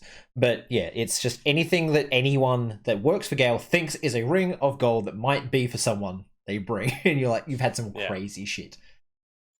I do have. I keep telling you, this is how big my finger is. Like that's the size. You know, some of these creatures are idiots, so I am sorry I can't do anything about it. Fine, Gale, I know it's not you. I'm just frustrated. I do have leads on one. It's a gold ring with blue streaks which glow in the cold. Is frostbite from a white dragon. It's one of Moloch's generals. Has it? Which one? I'm not sure. I talked to a middleman. The middleman's here.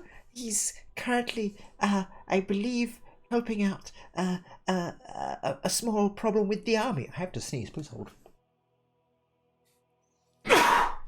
Oh, that was very hard to keep smiling when my face is going sneeze, sneeze, sneeze. Bless you. Thank you. The asking price is And he brings out a little piece of paper that he's got. Is the 50 innocent souls stolen from the upper planes, or the head of Glacia. Yeah, which that's the Glacia. Yes, I know. Wow. What do you think Glacia would think of being rated at only 50 souls? I do believe it's more of a he wants 50 souls and he gave you a impossible task, my lord. Well, this middleman, am I supposed to go speak with them to find out which or am I supposed to just buy it from this middleman? Well, he expects you to give things to me to give to him, but he never specifically said not to send you to him. So he is having a dinner in Bell's Castle tonight, and he is, I believe, tomorrow will be visiting the possession pit. I can't remember the name of the particular one he wants to go to, but he wants to see if he can find a way to walk the mortal plane again. Okay. Well, you see, this is why we do business, Gale. This was phenomenal work that you've done. You and your faceless henches out there doing their thing. This is really, really well done. I know that smile is because of the bone in your brain, but you deserve a genuine smile now if you can muster one up. If you could potentially talk to the Lord Despater and ask for to not have to do this anymore, that would be spectacular. He puts his hand on Gale's shoulder. Gale, you know I can't do that. But thank you so much. I really appreciate what you've done. And if it were up to me, believe me, that thing would be out right away. I think I've done my penance. Well, that's between you and Despater. Now, this dinner that's going on, do you know anything about this? Is there maybe a lot of high-ranking, fiendish folk going to be about at this dinner for Bell? Yes, I believe the Lord Despater's second in command will be there, and I think there will be usually Bell's bodyguards, a couple high-ranking mortals. I think there's a demon in attendance. He's Orcus, I think, is going to be there. Yeah, I think it's Orcus. Maybe it's Christ. I don't know. It's someone. But yes, there will be some high-ranking demons and devils.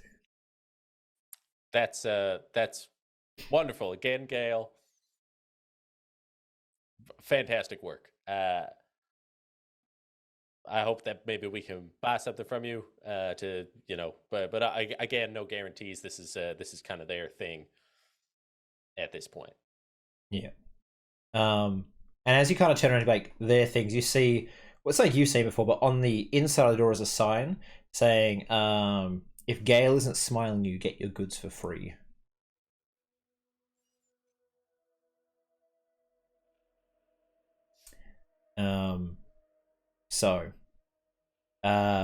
Let's start with the person that asked first, Nia.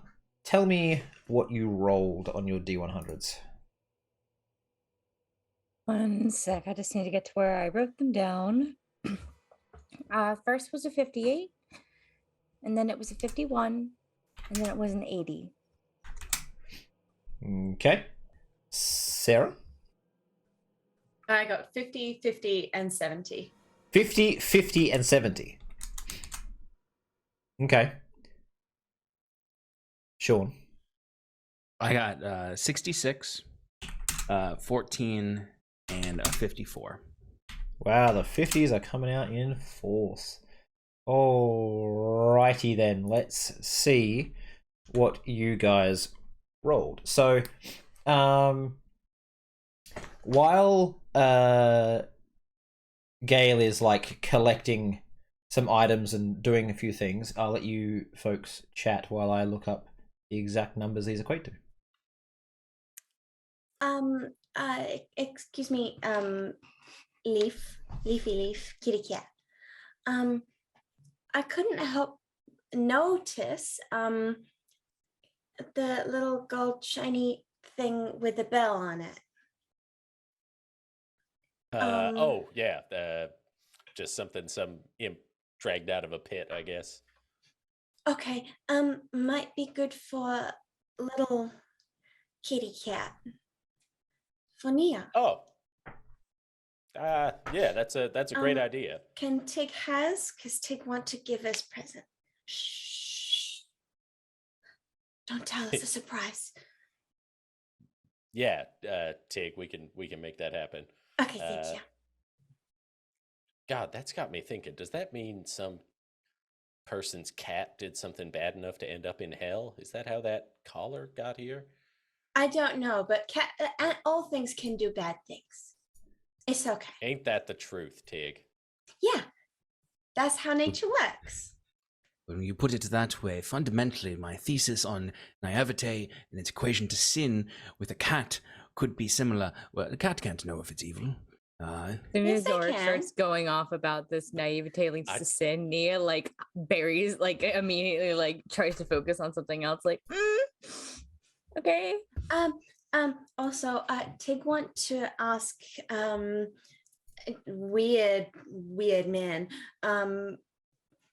why he's so smiley, and also, if Tig can have big wheel of cheese and a backpack. He is too busy right now to answer you. We're in a magic shop. Yeah, I know. Tig want backpack. Like my old backpack. Like you can put everything in there. Bag of But why a wheel of cheese? Yeah. But why a wheel of cheese? Because it's yummy. And the last one Tig had, she ate it. So I think we might need to buy that somewhere, not a magic shop. oh, okay. Well, a bag of holding would be great. Also, Don't we if have a could bag? keep all Tig's snacks from going all juicy would be great. All right, do we have? Tig like the gravy, but Our also, bag of holding is a bit full at this point. yeah, Tig wants her own one for collecting things. Mainly full of buttons. I'm fine with not putting body parts in our bag of holding. That's fine. And the communal one, that's fine. That's true. Yeah, Mostly our bag is filled with all of or as much of the wealth we could put into it from Omet's lair. Okay. Well, just look for bits and pieces. Otherwise, Tig just going to go look for things that feel like home. I'm gonna Not have a look sure around. How much of that you're gonna find in hell, Tig? Nature is full of surprises. Sure. And I'm just going to start looking around the shop and seeing what kind of like feels kind of Feywild-ish. Because obviously Tig didn't get to go into the vault, but Hera did. So I've got my list of things that Hera found, but she was looking for things that were very specific. So Tig would like to have a browse around for anything that feels relatively Feywild-ish. And any fun, amusing little knickknacks like miniature axes that are like small enough for a gnome to hold.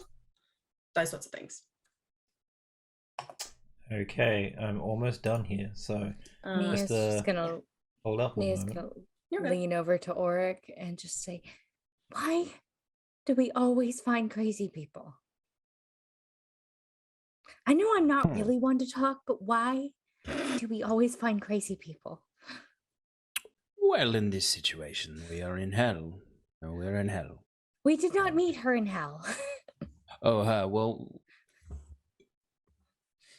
Why do you always get connected to crazy people? Neil, it's because I'm also crazy. Fair, but maybe keep better company. Mm. Well, before I met all of you, I preferred no company. Mhm. Well, it's not entirely true. And then you met Tig in a forest. Also, yes, a forest swamp Mm. where we. Did she find you in a snare trap too? I know. I was eating Ooh. paper. She was eating paper, and I actually found her. And then we met a hedgehog. Are we what happens when 5 groups of reasonable people throw out their crazy person? Like, are we like the No. island of misfit toys for the bad party member? Almost No, certainly. I think No. Almost I think certainly. So. Yes. No. Yes. Yes. Absolutely. No. Yeah, absolutely. No. Tig only third weird person in team. Tig got rid of other ones. Well, other ones left on their own. The other 2 non-crazy ones got kidnapped, and Tig had to go and help them. And one of them went and grew up and became a god. And the other one has Tig's heart, so he's wandering around somewhere until he dies and grows up into a Tig. So Okay. yeah, Tig not crazy. So Okay. these are the items you got, right? Or at least in the thing. +1 half plate armor. A carpet of flying. Ironstone sustenance. Sword of sharpness. A cubic gate, I don't even know what that one does. Ring of the ram. A belt of fire giant strength. A berserker axe. And +3 leather armor. I have a question about 2 of those things. Belt of fire giant strength on Sloan would be Q.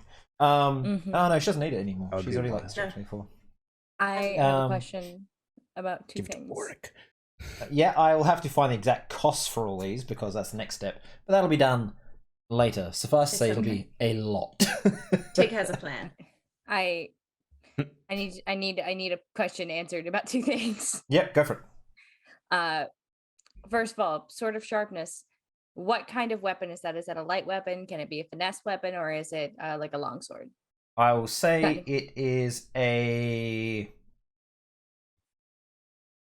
kukri, like a large knife / short sword. Would be a 1d6 finesse slashing or light slashing. So it would be something I could wield with dex. Yep, That's my biggest thing, is because I have no strength. you could. Second thing is I want to know how much that +3 armor is, because that might get me a 25 AC. As I just said before, the prices will come later. Mark out what you might like, and he will tally it up for you, and you can come back in a day to get it. I'm putting on the sword of sharpness and the +3 leather armor. Yeah, well, putting on. He will take it behind the counter. Well, I'm will. putting my interest on those things. Anything else, you guys, folks? I'm curious about the Ring of the Ram. I would like to be asked, Icky, or nice smiley man, what does this do? Or where did this come from? I will find. Well, he doesn't. I'll find Ring of the Ram again, and I'll read it to you. Ring of the Ram. Okay. So like, This ring has 3 charges, which come back daily at dawn, and it lets you sort of, well, I believe you sort of just like punch out a ram, and it'll fly out to 60 feet and hit them.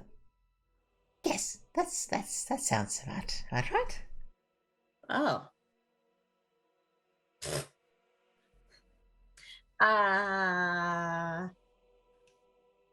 The big belt. Does this make you go on fire? No, it doesn't. Okay. Just really strong? If you're already stronger than the belt provides, it doesn't provide any additional strength. Oh. How much would you say this belt is worth? Like an arm and a leg kind of cost? I'll lean over and like lean over the top of this guy. Just It's like worth an arm and a leg, huh? He doesn't seem to be intimidated at all by you. In fact, he just smiles more. No, this in soul trade, one young soul doesn't have to be particularly fresh or good. Evil's fine. Or six scales, or we could I'm not sure the gold value. What about if I gave you up there plain flesh? I'm not really interested, thank you. Kitty cat. Yeah. Help, please. Tig not very smart. I want this. I don't. Auric, Yeah. if she's holding the belt, you'll know for a fact that she's stronger than that belt will provide. You've heard of these things before. Yeah. Tig, that belt won't do anything for you. It is just a fancy piece of clothing. You're already strong enough. Oh, okay then. Oh God, no! Can I try to catch it before we have she... like 7 years of service, so we have to... Can I please catch it before she fucking destroys something? Oh, yeah, you can catch it. Jammed here. You can catch it. Oh, okay then. Pig, you really need to be more careful. Oh, okay then. Gently pick up the axe. What about this? Put the belt back on the counter. It's a very powerful weapon, is what that is. Anything Tig uses as weapon is powerful. Thank you very much. Icky, what about this? Would this be helpful for Tig? Which one are you Does holding it up? feel helpful? It feels very axe. helpful. It is a axe? great axe. A +1 great axe. However, I believe your arm acts as a +1 weapon that does the same damage anyway. So you're kind of OP, Tig, is what you are. You don't need that weapon. Oh, okay. Can I also put down the belt of fire giant strength as an item Nia's interested in? Fine. Put it on the table. You put it behind the counter. I mean, unless you want to dual wield, you can have the axe in one hand and then your arm in the other, and just go hack punch. Hack punch. Yes. Auric says that to you.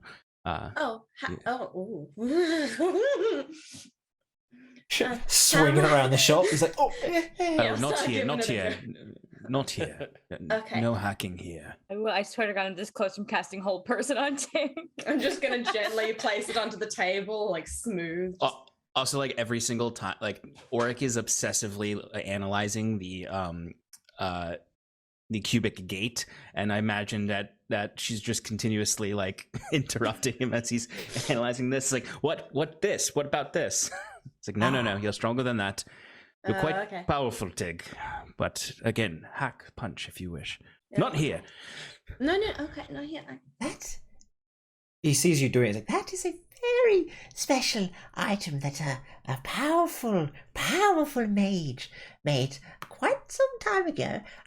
His name was Dalf, I believe, and there's sort of a portable hole that can go anywhere in existence. Opens up tunnels that let you go to any place, and he sort of made that but into a cube, and each side is keyed to a plane of existence, and you can go to one of those look planes. familiar. Yes. and he shows you the side for hell. This is where we are right now. Turns over, And this is the material plane. they're the only two that he definitely knows. Yeah, Oric was. That's mainly what Oric was like analyzing. Was he's like the symbols look familiar to him, but he wasn't 100% certain what they were. Yeah. I'm very interested in this. It's very expensive. I understand. This one is only for souls. Really? Yes. We'll talk then. Okay, and he puts it behind. So I'll get you guys to write that in our Discord chat of the things you want behind there. Is there anything else you want, Leaf? Maybe? Are you happy? I'm pretty happy. I mean, the +3 armor and the cubic gate are definitely two things that he is also interested in. So those are He he has been looking for something for you, Leaf, because he's trying to get favor. And he kind of comes like, I have two special weapons for you, my general. If you could come here, I have found them, and I'm hoping maybe you could potentially change your mind about my current problem I'm having. And it is a repeater crossbow. It is a hand crossbow, but it has effectively a ring of enlargement at the end. So when you fire, it goes from doing normal hand crossbow, goes up to 1d10. So all your feats and stuff that will work with it does that, and then the other one is a Magitech revolver. Oh. Effectively, what it lets you do is if you have spell slots, you can divine smite through the revolver.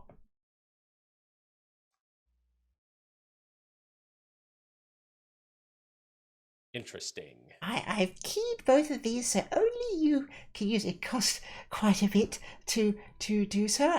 And the spell, I believe, is quite unbreakable, so only you can use these now. Yes. These are gifts. Though, if you could put in a good word with Despater, or perhaps just get me out of here, that would be great. Huh. Well, these are lovely gifts.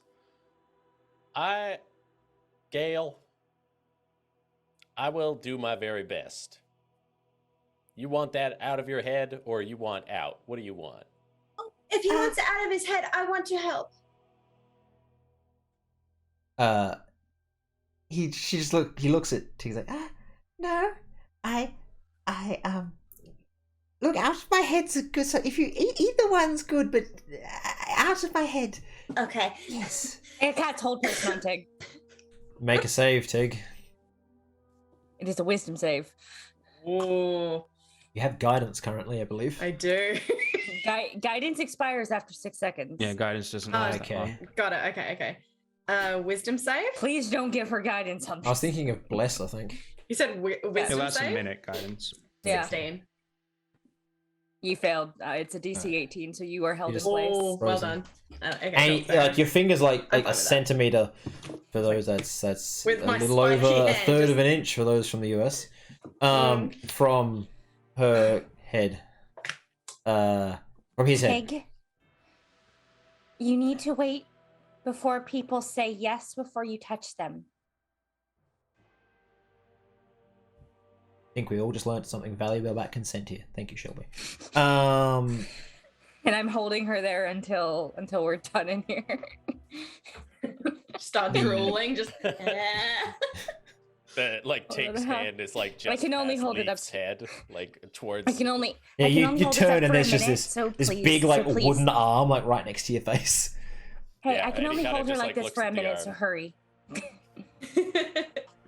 And he just moves Gale back like 4 or 5 steps, and says, "I'll find a more graceful way." Thank you, my lord. Please come again soon. I'll have the tally of total for you on the morrow. Yes. And he just ushers you towards the door. I will let Tig go.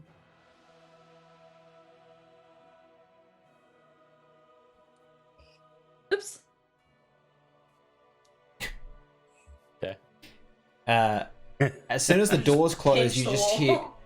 As soon as the doors close, you hear this, and he like flicks it, and his blood splatters across sort of the window, and he puts it down in this little like holder that he has on the counter.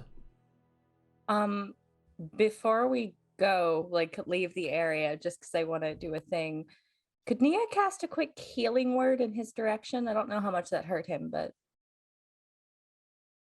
You do. You hear, no. Oh, I have to make the hole again. Oh no!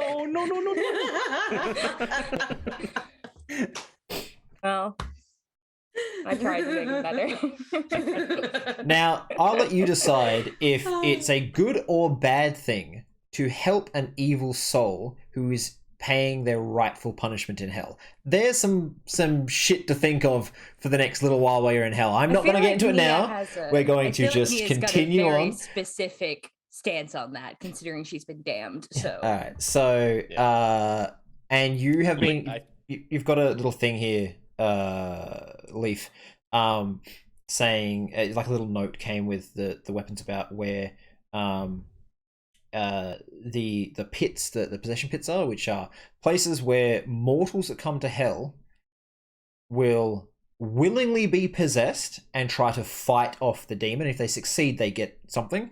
If they fail, the demon has control of them, demon or devil, and then can return to the mortal plane. It's one of the only ways they get demons and devils up there nowadays. And Bell's Castle was actually the one you guys crossed paths with on the way here. So enjoy getting on that.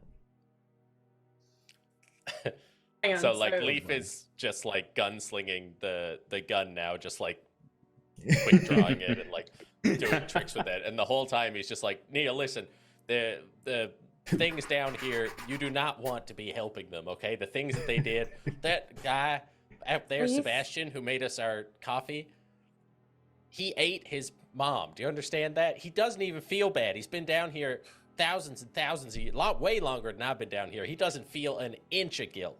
Leaf, up until yesterday, I was bound for the abyss for killing 3,000 women and children. Yeah. Oh, you're a honestly, bad person. Would you help you? You can't be doing, you know what I mean? No. 3,000? I mean, Tig killed many, but the Bastard like 5, more, but Bastard 5 had a fucked up task, okay? hang on. I just wanted a place to go. I know it was wrong. But you did it anyway. It was the village that wiped mine out. That's not no. Vengeance. Which layer of hell is that? I wasn't going to hell. I was going to the abyss. That's right. Oh, Yes, Tig? I think I know what sin is now. Yes. I know what makes you a bad person.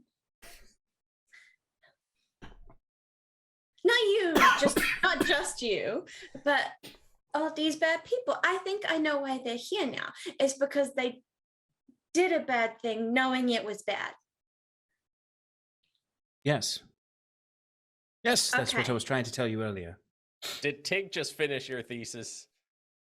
Well, that is one part of the overall Well, document. The point is, I think that there's a nuance to people ending up down here.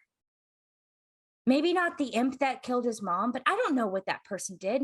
And I don't have a right to judge them either, because I'm not any better.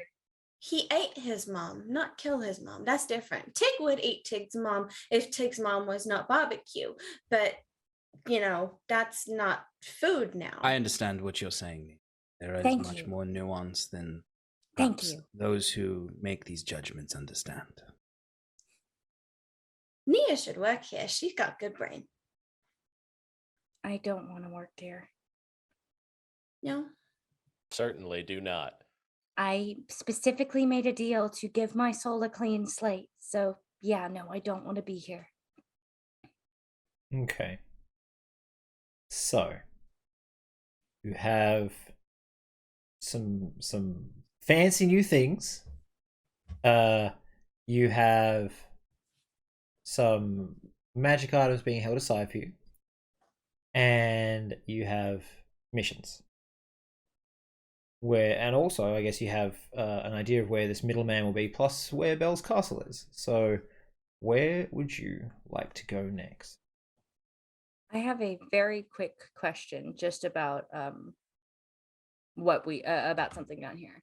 Mm-hmm. How do we acquire, this is a really fucked up thing to ask, how do we acquire currency here? Is there like a place we can go to exchange, or do we have to like go do odd jobs or win it?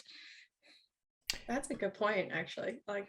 Well, I'm hoping that if it's I don't know, if there's like a bank exchange where you can exchange your platinum for souls. I don't know. Leaf will know. Probably not a good conversion. But I will rate. just say it so that he, as of his explaining it, since I haven't actually gone through it with him yet. But basically, you need to have souls that aren't your own. I mean, you can sell your own soul, but then you're done. You know what I mean? Like, it doesn't help. So you have to have souls of others, which have different values depending on age and innocence. As well as kind of like alignment, in general. I'm more asking, how do you acquire those in hell to get around? Which usually you can trade for favors, depending on what power you have down here or above. And this isn't generally something that is like, oh, I can persuade it. They're devils. They are very law-abiding.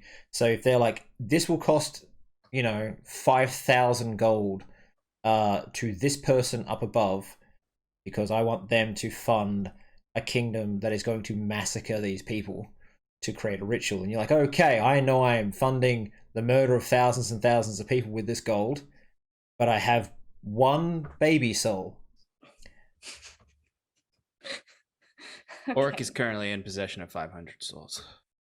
I'm sorry. Okay. You forgot about that, didn't you? Okay. Yeah, just a little bit. I don't think Nia was conscious when you acquired those 500 No, souls. because I also did it to the other souls that I didn't collect were meant to resurrect you. Yeah, no, I'm pretty sure I was dead when you did that. You were. And then yes. the obsidian chips are people put their souls to work in mines where things will dig with their bare hands into the bones of long dead creatures under the ground of hell. And they'll pick the scales off the bones. Those bones have absorbed all the suffering of the creatures they've been doing the digging. Mm-hmm. And how do you acquire those? Same thing through same favors? thing. You have to, if you have souls, you can send them to the mines, and you will get like a stipend up front of obsidian scales, and then they will work there until they have earned whatever you got plus 10%. Nia will probably say, while we're like trying to decide where we're going, whatever we do, we might maybe want to find a way to make some money here to get around. I'm not exactly a huge fan of acquiring souls, but it's not something I haven't done either. Tig happy to go into fighting pit and I was just destroy about to say I people. would. I was just about to say I would too. Well, I mean, they're here. They're already here. They're already being told where they're going to go. and it's just the natural order of things. So Tig happy to do the smash, smash, and disarm, and then Yes, Tig gets snacks, and then We have two capable people. Nia, want you us and to- I, we best not add new prices on our souls with various deeds with the clean slate we got from our deals. I'm not too worried about my clean slate. At least if I can find half. I mostly mean I don't think we should be doing things to acquire souls other than fighting pits and natural ordered things as far as Well, no, enslavement of souls and that sort of I'm fine with us finding a fighting pit and trying to earn a little bit before we go down and try to humiliate this guy. Leaf, Gale was mentioning that there was at this party at his Bell's castle. But when is that? Yeah, that is a great segue into my very suicidal idea. Yes. I'm here. Let's hear it. Come on. what is this fluttering thing you're about to say? There is a big to-do happening at Bell's Castle tonight with a lot of people who I think Bell is very keen to impress. So if there were a day to humiliate him, this would be the day. Are we going to sneak into the kitchens again? Oh, I might be able to get an invite for myself, but you might have to sneak in through the kitchens. I promise I won't get us caught this time. I promise I'll use less salt in the food we make. That to be fair, that was me and Sloan. True. I did fix it with sugar. I promise to participate. Be the taster. Okay.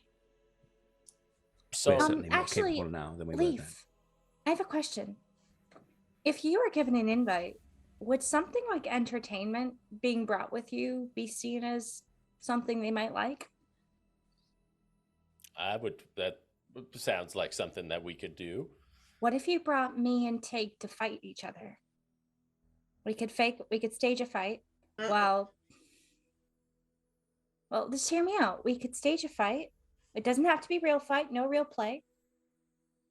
While maybe Auric could do a little bit of his magic, maybe. If we could swipe that sword away from him and maybe cause a scene that makes him look like a complete fool in front of his entire party.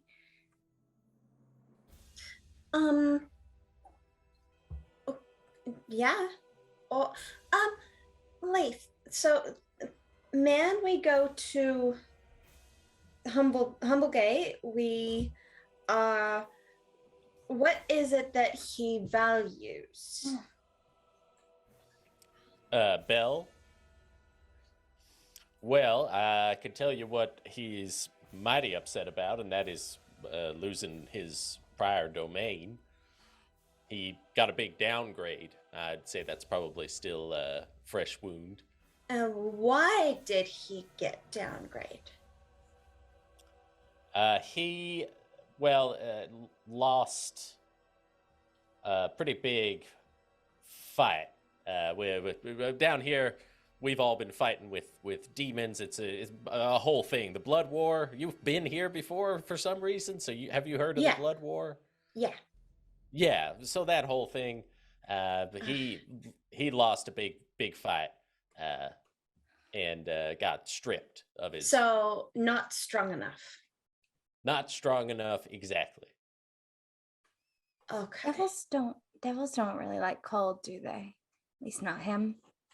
I I don't imagine being on the front line of Avernus means you're very accustomed to things like snow. Now, just imagine this, right?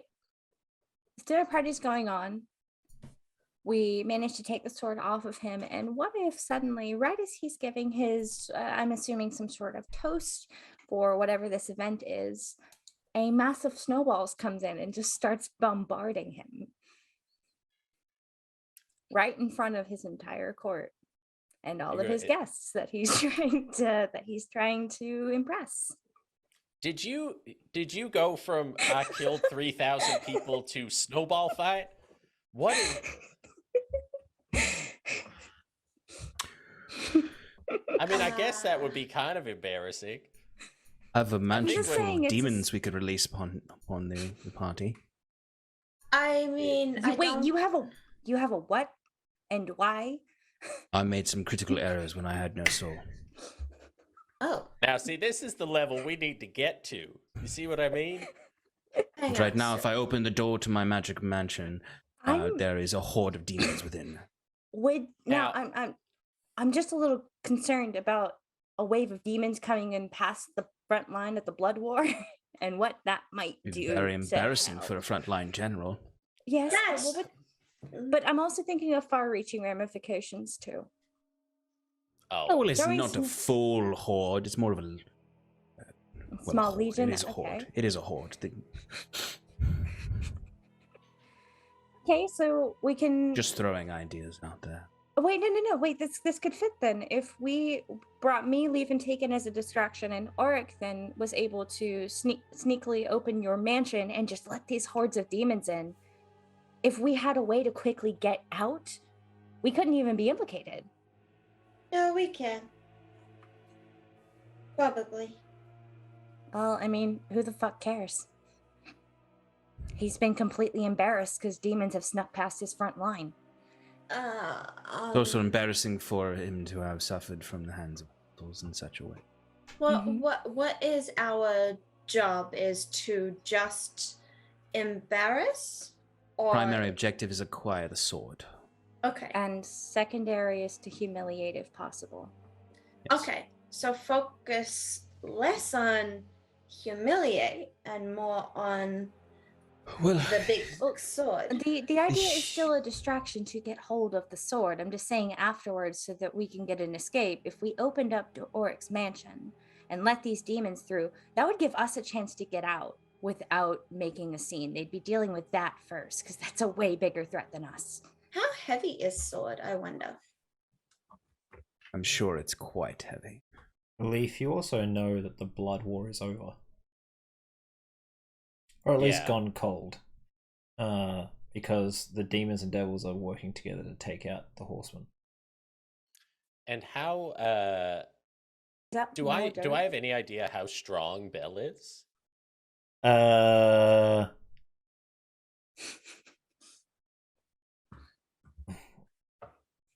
One and a half pit fiends. I think Pit Fiend is a good measurement in That is a good measurement. I can understand that measurement. Yeah, I can too, actually. Yeah. So like badass, but not out of control. We're Yeah. not fighting Dis levels of terrifying. Yeah, I want to see if I can find the stat block. If You I guys rolled enough keep just doing 20s, I stuff. could have a chance. But I suppose we need to understand the best way to humiliate him. Because even if we release these demons, it's just an issue with his party. There's many high-ranking demons that are going to be there, right? They may just corral the demons we release. Didn't My you other get... Oh, sorry, go ahead, Tig. Oh, thank you. Didn't you pick up the little cube? Why Which little not cube? put the thing that Dalf made? No, that's back Because- there. We haven't purchased it yet. Okay, maybe purchase and then throw it under sword so it goes through cube, out of the side, or goes into cube and then it goes would go. It out would go back to whatever to- plane that I would press the button on, which we would then have to go and retrieve it. So it'd be Okay, well, send it to this plane exactly where you want it, which is to big But head honcho, the big kahuna. there's one problem with that, though. We have to come back tomorrow for the items, and the party's tonight. I do have potentially the ability to purchase it earlier, but I don't think that would work quite the way you believe. It doesn't. The way the cube works is it is sent to a different plane than the one it is on currently. It's not sending it to a different location here. What does the if I'm not sword mistaken. do? Is Which is symbol of his office, I believe is what Dispater said. Symbol of his authority. Taking the sword alone is humiliating. We could call attention to it. Perhaps once we've taken it. Go ahead, Tick. I'm still open to snowballs here. Well, I'm wondering, Leaf, if you might know if it does something. Like, is it fiery, or does it do everything? Does it shoot magics? Can he magnet it back? Does it do that, or is it just a big sharp stick? Would I know anything about that, Kyle? You don't have any real info on Bell currently and like what his weapon does. Because he mostly operated through like careful tactics, defenses, and the occasional ambush. It was mostly done with him in like a behind the scene general position. It's a giant fiery sword which just incinerated demons almost, like as long as it cut them they just burst into flames. So it did fuck shit up, but other things, specific things, not really. I'm not sure exactly what it does. I'm sure it's dangerous. Let me just... Despater never said anything about us keeping it a secret that he sent us. Am I right in that? I don't believe there was any language of that in the contract. I don't know. Which I did read every word of. Well, I mean, if we were to walk in the door and just say that he has lost the right to his weapon and that we were here to collect it, that Despater had sent us, this raggedy-taggedy group, to reclaim it, I mean, what are the chances that... You are crackling horribly. Mike. Mike? Your mic's Mike. not working, Mike. Yeah. Sounds like USB came with a little plug or something. Yeah. It's all like Or the XLR. Yeah, just It's okay. staticky. While he's fixing that, so Leaf is right. I think we could go in and be official. What's the word he used? Envoy. And we be fancy people and say, "You suck now. Give it up." And then we carry it out and then give it back to him. It is My possible concern. I may be able to give us also some protection from any effects we may come under, like what we experienced when the pit fiend came. Yes. I may be able to shield us from some of those effects, or at least give us a better fighting chance against them.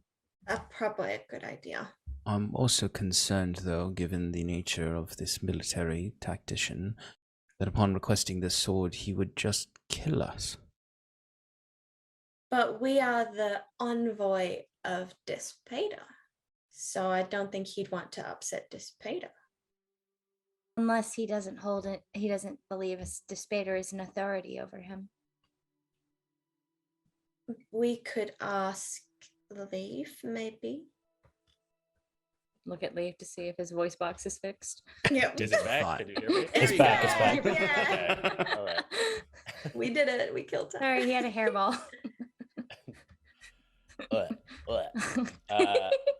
God, please.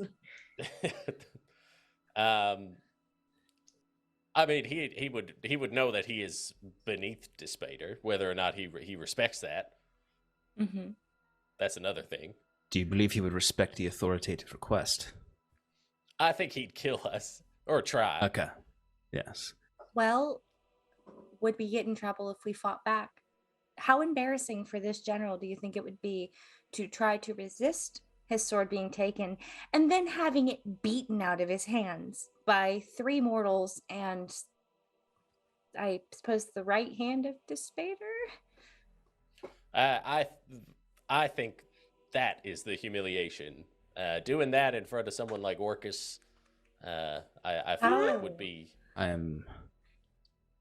I will do as the group wishes, but I believe this may be quite difficult to be facing We've done devil in stupider his things. in a domain. We've done Most of what we've things. done has been sometimes on our own territories or with our own We fought the green dragon in advantages. hell. We fought the green dragon in hell. So here's what I'm saying. It will be difficult. It will be. I did lead this saying this was my suicidal plan, but this is if you're talking about humiliation, this is the most humiliation that we could do. We can try to, once we're there, find out if there's a way to just sneak the sword away, see if that'll, if we can do that easily and we can't do the humiliating part, then why not?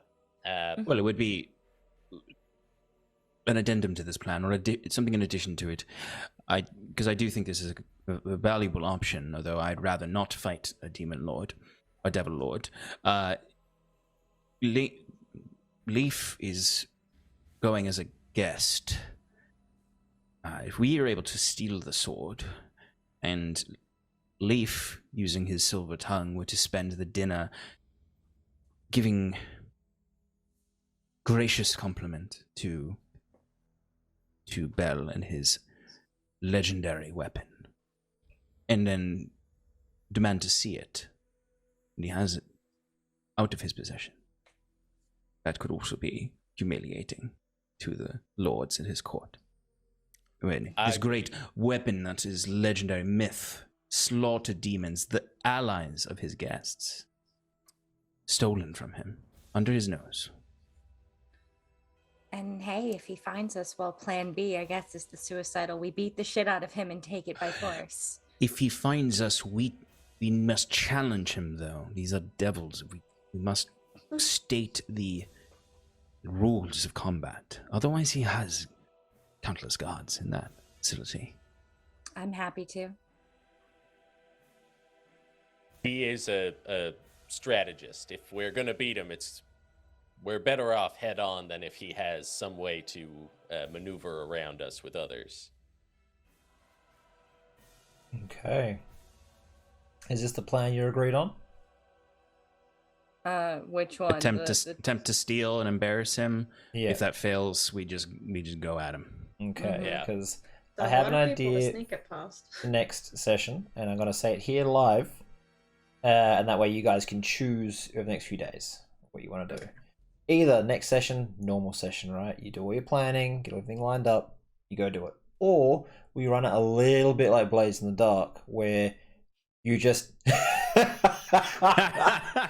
I don't know what this means, so I need it. yeah, sorry, I'm laughing at Mike's nodding. So you're just going to start more or less on the job, and then you get flashbacks to what you did to prepare anytime something comes up that could hinder you. So one of you be like that. Actually, and that's why like Mike will be like in there talking to him, so I can, and then you guys will be sneaking in. So you'll be like, all right, you're about to be mauled by the feet and hands of the castle, and you're like, actually, and one of you's like, I went to a guy that gave us a charm so that they will just take us up into the castle, and you have things like that just like gets you through, but I believe it increases your chance of things getting harder the more shit you try to pull. Like the more of these flashbacks It's like you get. it's like you have lifelines that make the later encounter harder. Yeah. Mm-hmm. So I like that. is that I'm something up you for guys that. want That to try? sounds Just fun. as a bit of an experiment next session? Sure, Go give for it a go. All right, cool. Very nervous. Oh, look how happy Mike is. I love Blades in the Dark. It's so I do want to play a game of that at some point. But anyways, all right. If that's the case, we'll end the session here with you guys all agreeing, just like looking to each other like, this might get us all killed, but we're gonna give it a shot. And Fuck it. It's okay. and then Take you'll start command. next session. Devils would never do this with me. Everybody hands in. It's okay. Yeah, like House Plant slam- has confidence. Everyone puts their offhand in. Yeah, Yes. it's like the dragon hand, the devil hand, the wood hand. And then this little cat like puts his hand in. Yeah. This is your I chance, Nova. immediately Cut them all off at once. I immediately say to the cat, "You're not coming. You are staying somewhere safe." Or it keeps his Against hand in too long, a bunch of spiders crawl off onto all of your hands. All right, we'll Okay, end the Bill, session like there. prestidigitate frost in your Alright, face for that. We will end the session there before you guys kill each other in this place. Right. I hope you all had a good time. We started about a half hour late and we finished about a half hour late, but that's not too bad. 5 to 12 for me, and it's still only like 5 to 11 for you guys, which is earlier than normal. How does that feel? I'm gonna actually have a chance to take a shower before I go to bed. I'm excited. It's only 12:30 here. It's wild. Yeah, I was gonna say it's late for you, but hopefully that's not too bad. Is it all right this late with you? No, it's grand. Okay, cool. So we'll do a quick round of favorite moments. I'm gonna ask you, Mike. I don't want to put you on the spot too much here, but we can either have everyone do one for everyone else, so that it takes a bit longer. But if you're tired and want to go to bed, we'll just do like one person's favorite moment each. That's it, just one each. I'm happy to do either. I'm doing it right. All right, cool. I'm just trying to be, nice about it. So okay, in that case, we'll start with you. So you need to do a favorite moment, one for each person, and then one for yourself. So yeah, go nuts. What were your favorite moments? And also tell us who you are, where you're from, and that sort of stuff at the end of it. Okay. I think, Tig, I'm always I'm so happy to watch you move through hell. I like the general, just checking in. I think that was kind of the nice, I've going through the whole bartering with the person at the hotel, and that just bonking them. And Kyle, similarly, I love just someone else coming in and putting on his skin and just being totally fine. I love the build you have of hell being absolutely horrible, but still a semi-regular place where things, there's an economy and there's hotels and stuff in it. I love that. Nia, I think the trying to help, and I think your justification for wanting to help other people in hell was a great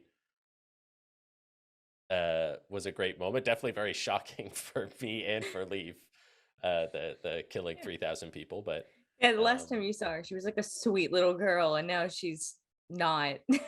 yeah. And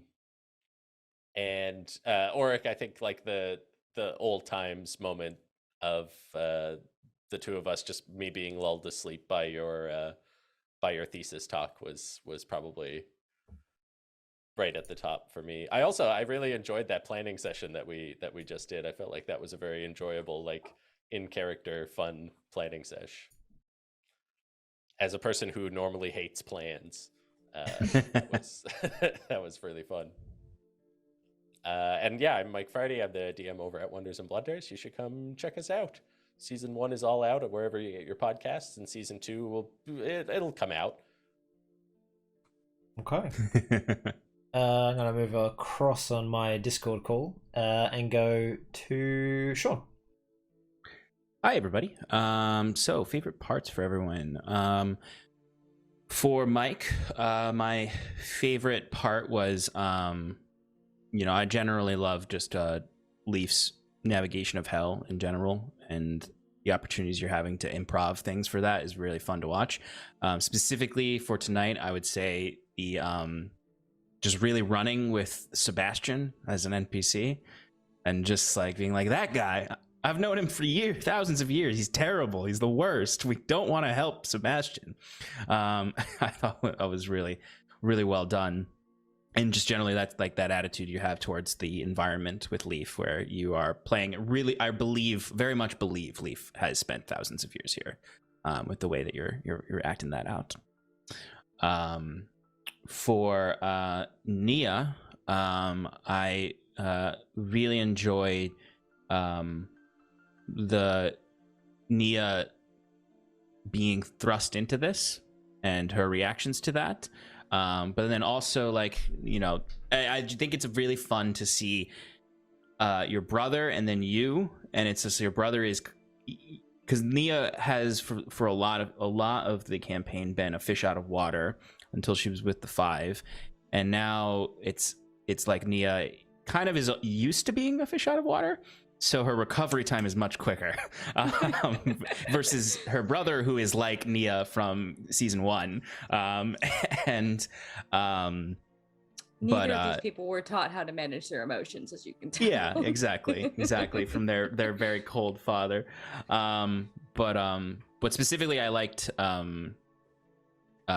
when she kind of did adjust and then apologized to Leaf, and that was a really touching moment. I liked a lot. For Tig, I just generally enjoy, just like Mike said, enjoy you moving through hell and navigating that. But I specifically this session, I really have enjoyed Tig plotting. Because Tig has often been with us before, as she was new with us. She was like, whatever you guys want to do, I'm here to support you. And this session, you were really seeing Tig like being like, how am I gonna get this? How am I gonna get these items? And like going and being like, I'm going for it, engaging and plotting with us when we were talking about how to embarrass Belle. It's a fun side of Tig that it's always been there, I think, but is coming out more that the longer we've been with her and the more that we're with her here fully. For myself, I really enjoyed. I just like talking to devils. I don't know what it is. It's just something that I'm really enjoying about talking to devils. This is like the perfect environment for Oric to be in after all the things that happened last season, for him to start really contemplating things. There's moral quandaries that Oric is facing here. He's like, oh, that's right, I do have a purse full of souls that technically I could use here. Oh, that's right, I have Saros' soul that must be very valuable. It's like all of Oric's old inclinations coming in, where it's like, well, they're just resources. No, they're souls you promised you would free one day. So that's fun. And almost, Kyle, just you're doing great. You're doing great. Yay. You're just doing so good at making hell. And I just really enjoyed the NPCs this session, like the creepy smile on Gale, the voices. It's just you're crushing hell. It's a good time. It's a terrible time, but it's a good time. My face hurts from Gale's smile. I was like, oh. It came through. Feel his pain. Yeah. We're freeing Gale for your sake, really. Thank you. Yeah, all right. Next up, we'll have Shelby. Okay. All right. So my favorite moments, Leaf. It was a couple things. Honestly, I just love how Leaf quips with the devils. Leaf, not just Leaf, Mike in general is one of my favorite people to play with, because you're just so natural in your improv and it's really entertaining. What I think my absolute favorite moment was that Leaf saw Neo was terrified and then went to go cast protection from evil and good. I thought that was really sweet, and it kind of harkens back to Leaf, like how you described Leaf feelings, all these feelings from memories that he hadn't thought about, and like what he perceived was thousands of years. You really pulled that through really well, where you could see a little bit of the old, Rudy TD Cowboy Shooty that we all loved so much. But yet we can still see the scars he's been through. But that was a really lovely moment, seeing that come out again. Auric, actually, yeah, Auric, yours is an interaction with Tig that I just thought was hilarious. It's the sin equation you were trying. Your theory on what is sin was really entertaining, and so Auric, and Tig, Shro, I'm really glad B and you understood exactly what we were planning there with the whole person thing. Yeah, no, I remembered exactly what you said. I was just like, okay. Yep. I'm so glad that we made that work, because that was hilarious. And my favorite moment is, I think, echoing Sean's, is that I really am enjoying playing Nia not being a little crybaby. I like to think that Nia has now like hit a point where she's like, no, fuck it all. I'm done being scared. Fuck everything that's scaring me. So that's been really fun. It's been really refreshing. And Kyle, your hellscape imagery is horrifying. And I never want to play Descent into Avernus with you. Ever. Fair enough. I love you, I swear. Okay. Last along we have Sarah. Hello. All right, so gonna start with favorite Shelby. Snowball plan. Come on, girl. Like That was the most Nia thing. the first thing I thought in my head was, are you seriously saying that we don't, like, we've got a snowball's chance in hell here of success? Was my first thought. And I'm like, but I'm not smart enough to make that joke as Tig. Fuck this. And I was sort of going, oh no. I was finding But a I 5th loved it. level Snillick snowball swarm. I was gonna go nuts. I really found that just to be it was a beautiful little moment. I really liked it. For Mike, just sort of seeing him relax and become a little bit more of this homebody when Auric started explaining his thesis, and he pulls his hat down. He's like, oh yeah, oh yeah, do go on. Fascinating, really, truly. And seeing what people had told Tig about Leaf and going, oh, no, he's a bad person, but to other people. Okay, and just seeing that he is actually a very lovely person, so it makes sense why they missed him so much, and having this nice balance there. And secondary to that was the holding up the little cat collar with the bell and being like, is this really what we're going for now? Is the, like, jokes about this? This is serious, and threatening the shopkeeper. I really liked that. For Sean, it's the levels of inquiry I'm now seeing on this thesis I've heard mumblings about. And now I'm seeing what the thesis is. And that now that he's got all this data around him, he's going for it. And trying to explain to Tig that she logically should have a large sin ball, but she doesn't because she thinks she's right. And then just the like adamantness to wanting to explain, like, no, you're wrong, but you shouldn't believe that. I'm like, yeah, exactly. Yeah. Like, you're precious. You don't change anything, but like, Yeah. you're wrong. Yeah, I liked that inner battle I could see you having with your words. For Kyle, for the DM, what the fuck did I do in hell last time that made me earn the do not serve Tig sign?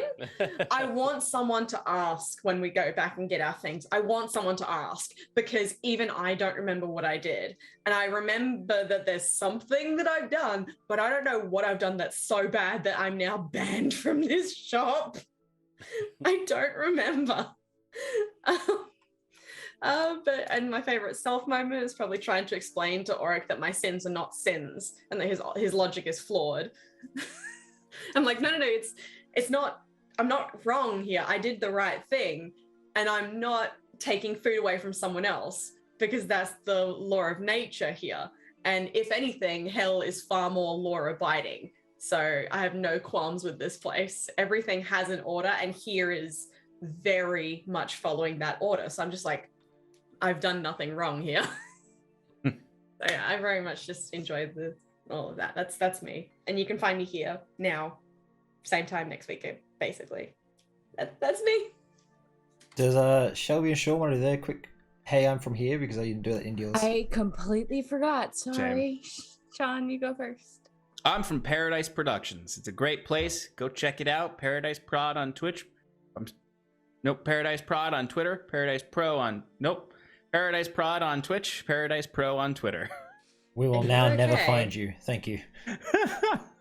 Search Paradise both on with a both. C. You'll get them. And Shannon is your Yeah. community manager. Yes. She is learning about a new person she made, and we'll be back in the new year. He exploded into baby. All right. Look, Okay. the education system didn't do me well. All right. Go for it, Shelby. I promise I will not be. I will be just as incoherent as Sean. Hi, my name is Shelby, or Shibidibidoo on Shib- Twitter, or Whistle While You Work on YouTube, or Shididdles on Twitch and in the chat because somebody took my Twitch name and I like to be difficult. I'm a regular here on Roll for Damage. I play in our World of Darkness game run by Rogue Uzu, where I play also a not very well-adjusted teenager going through fairy nonsense. I also play in a show over on a Twitch channel called Critical Failsafe, where I play an angry Russian lady in Victorian London as a monster hunter. I'm basically a witcher. It's pretty fun. You should come watch.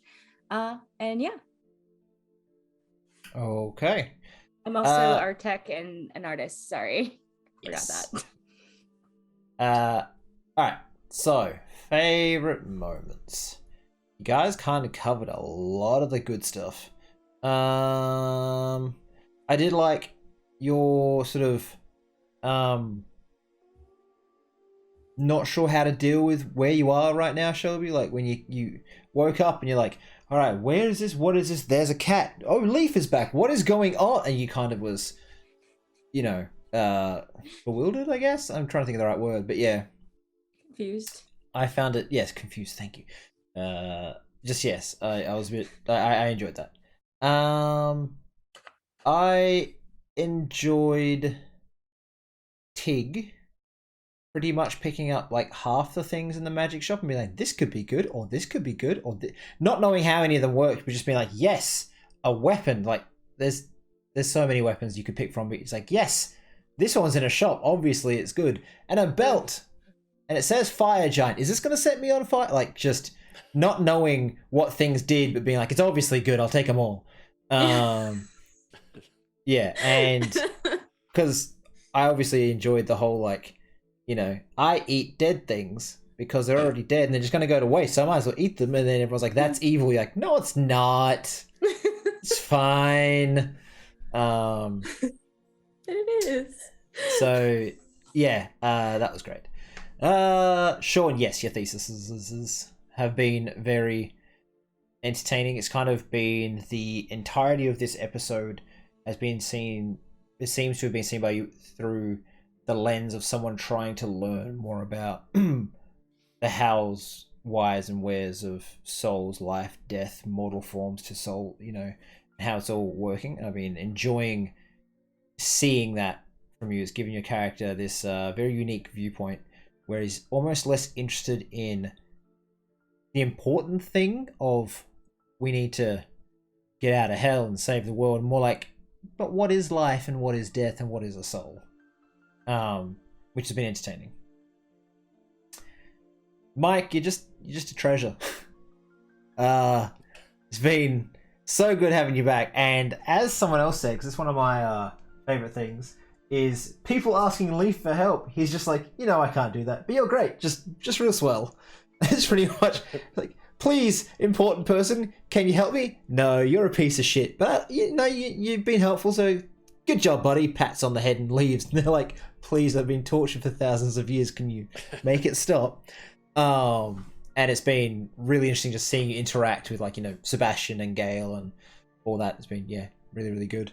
Other people have said, let's have a look. The sin equation, people asking me for help. Is it a sin to drink so much coffee as to stain your teeth?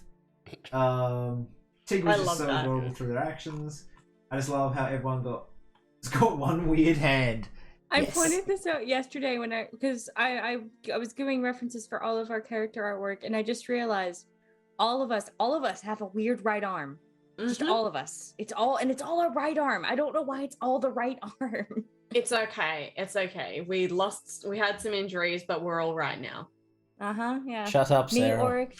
I'm sorry.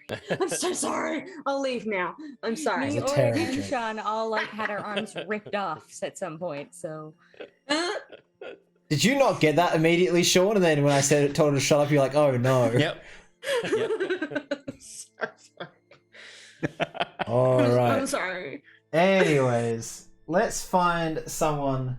First time watching and loved it so much already. Thank you. We have most of the episodes up on YouTube. There's about a season missing at the moment because I lost some stuff. So I'm figuring out how to refine that. But yeah, if you go to our If you go to our YouTube channel, you will find all the backlog if you want to learn more about these characters. But you know, have fun with that. Okay, cool. Let's find someone to throw a cheeky raid to, and I'll do a 30-second ad. But who have we got live?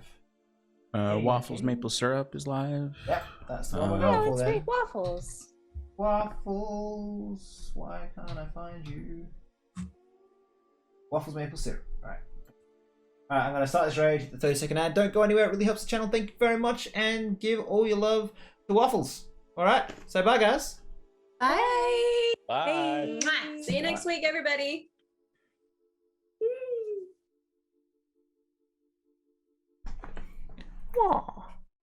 Yeah, keep waiting while I figure out my shit.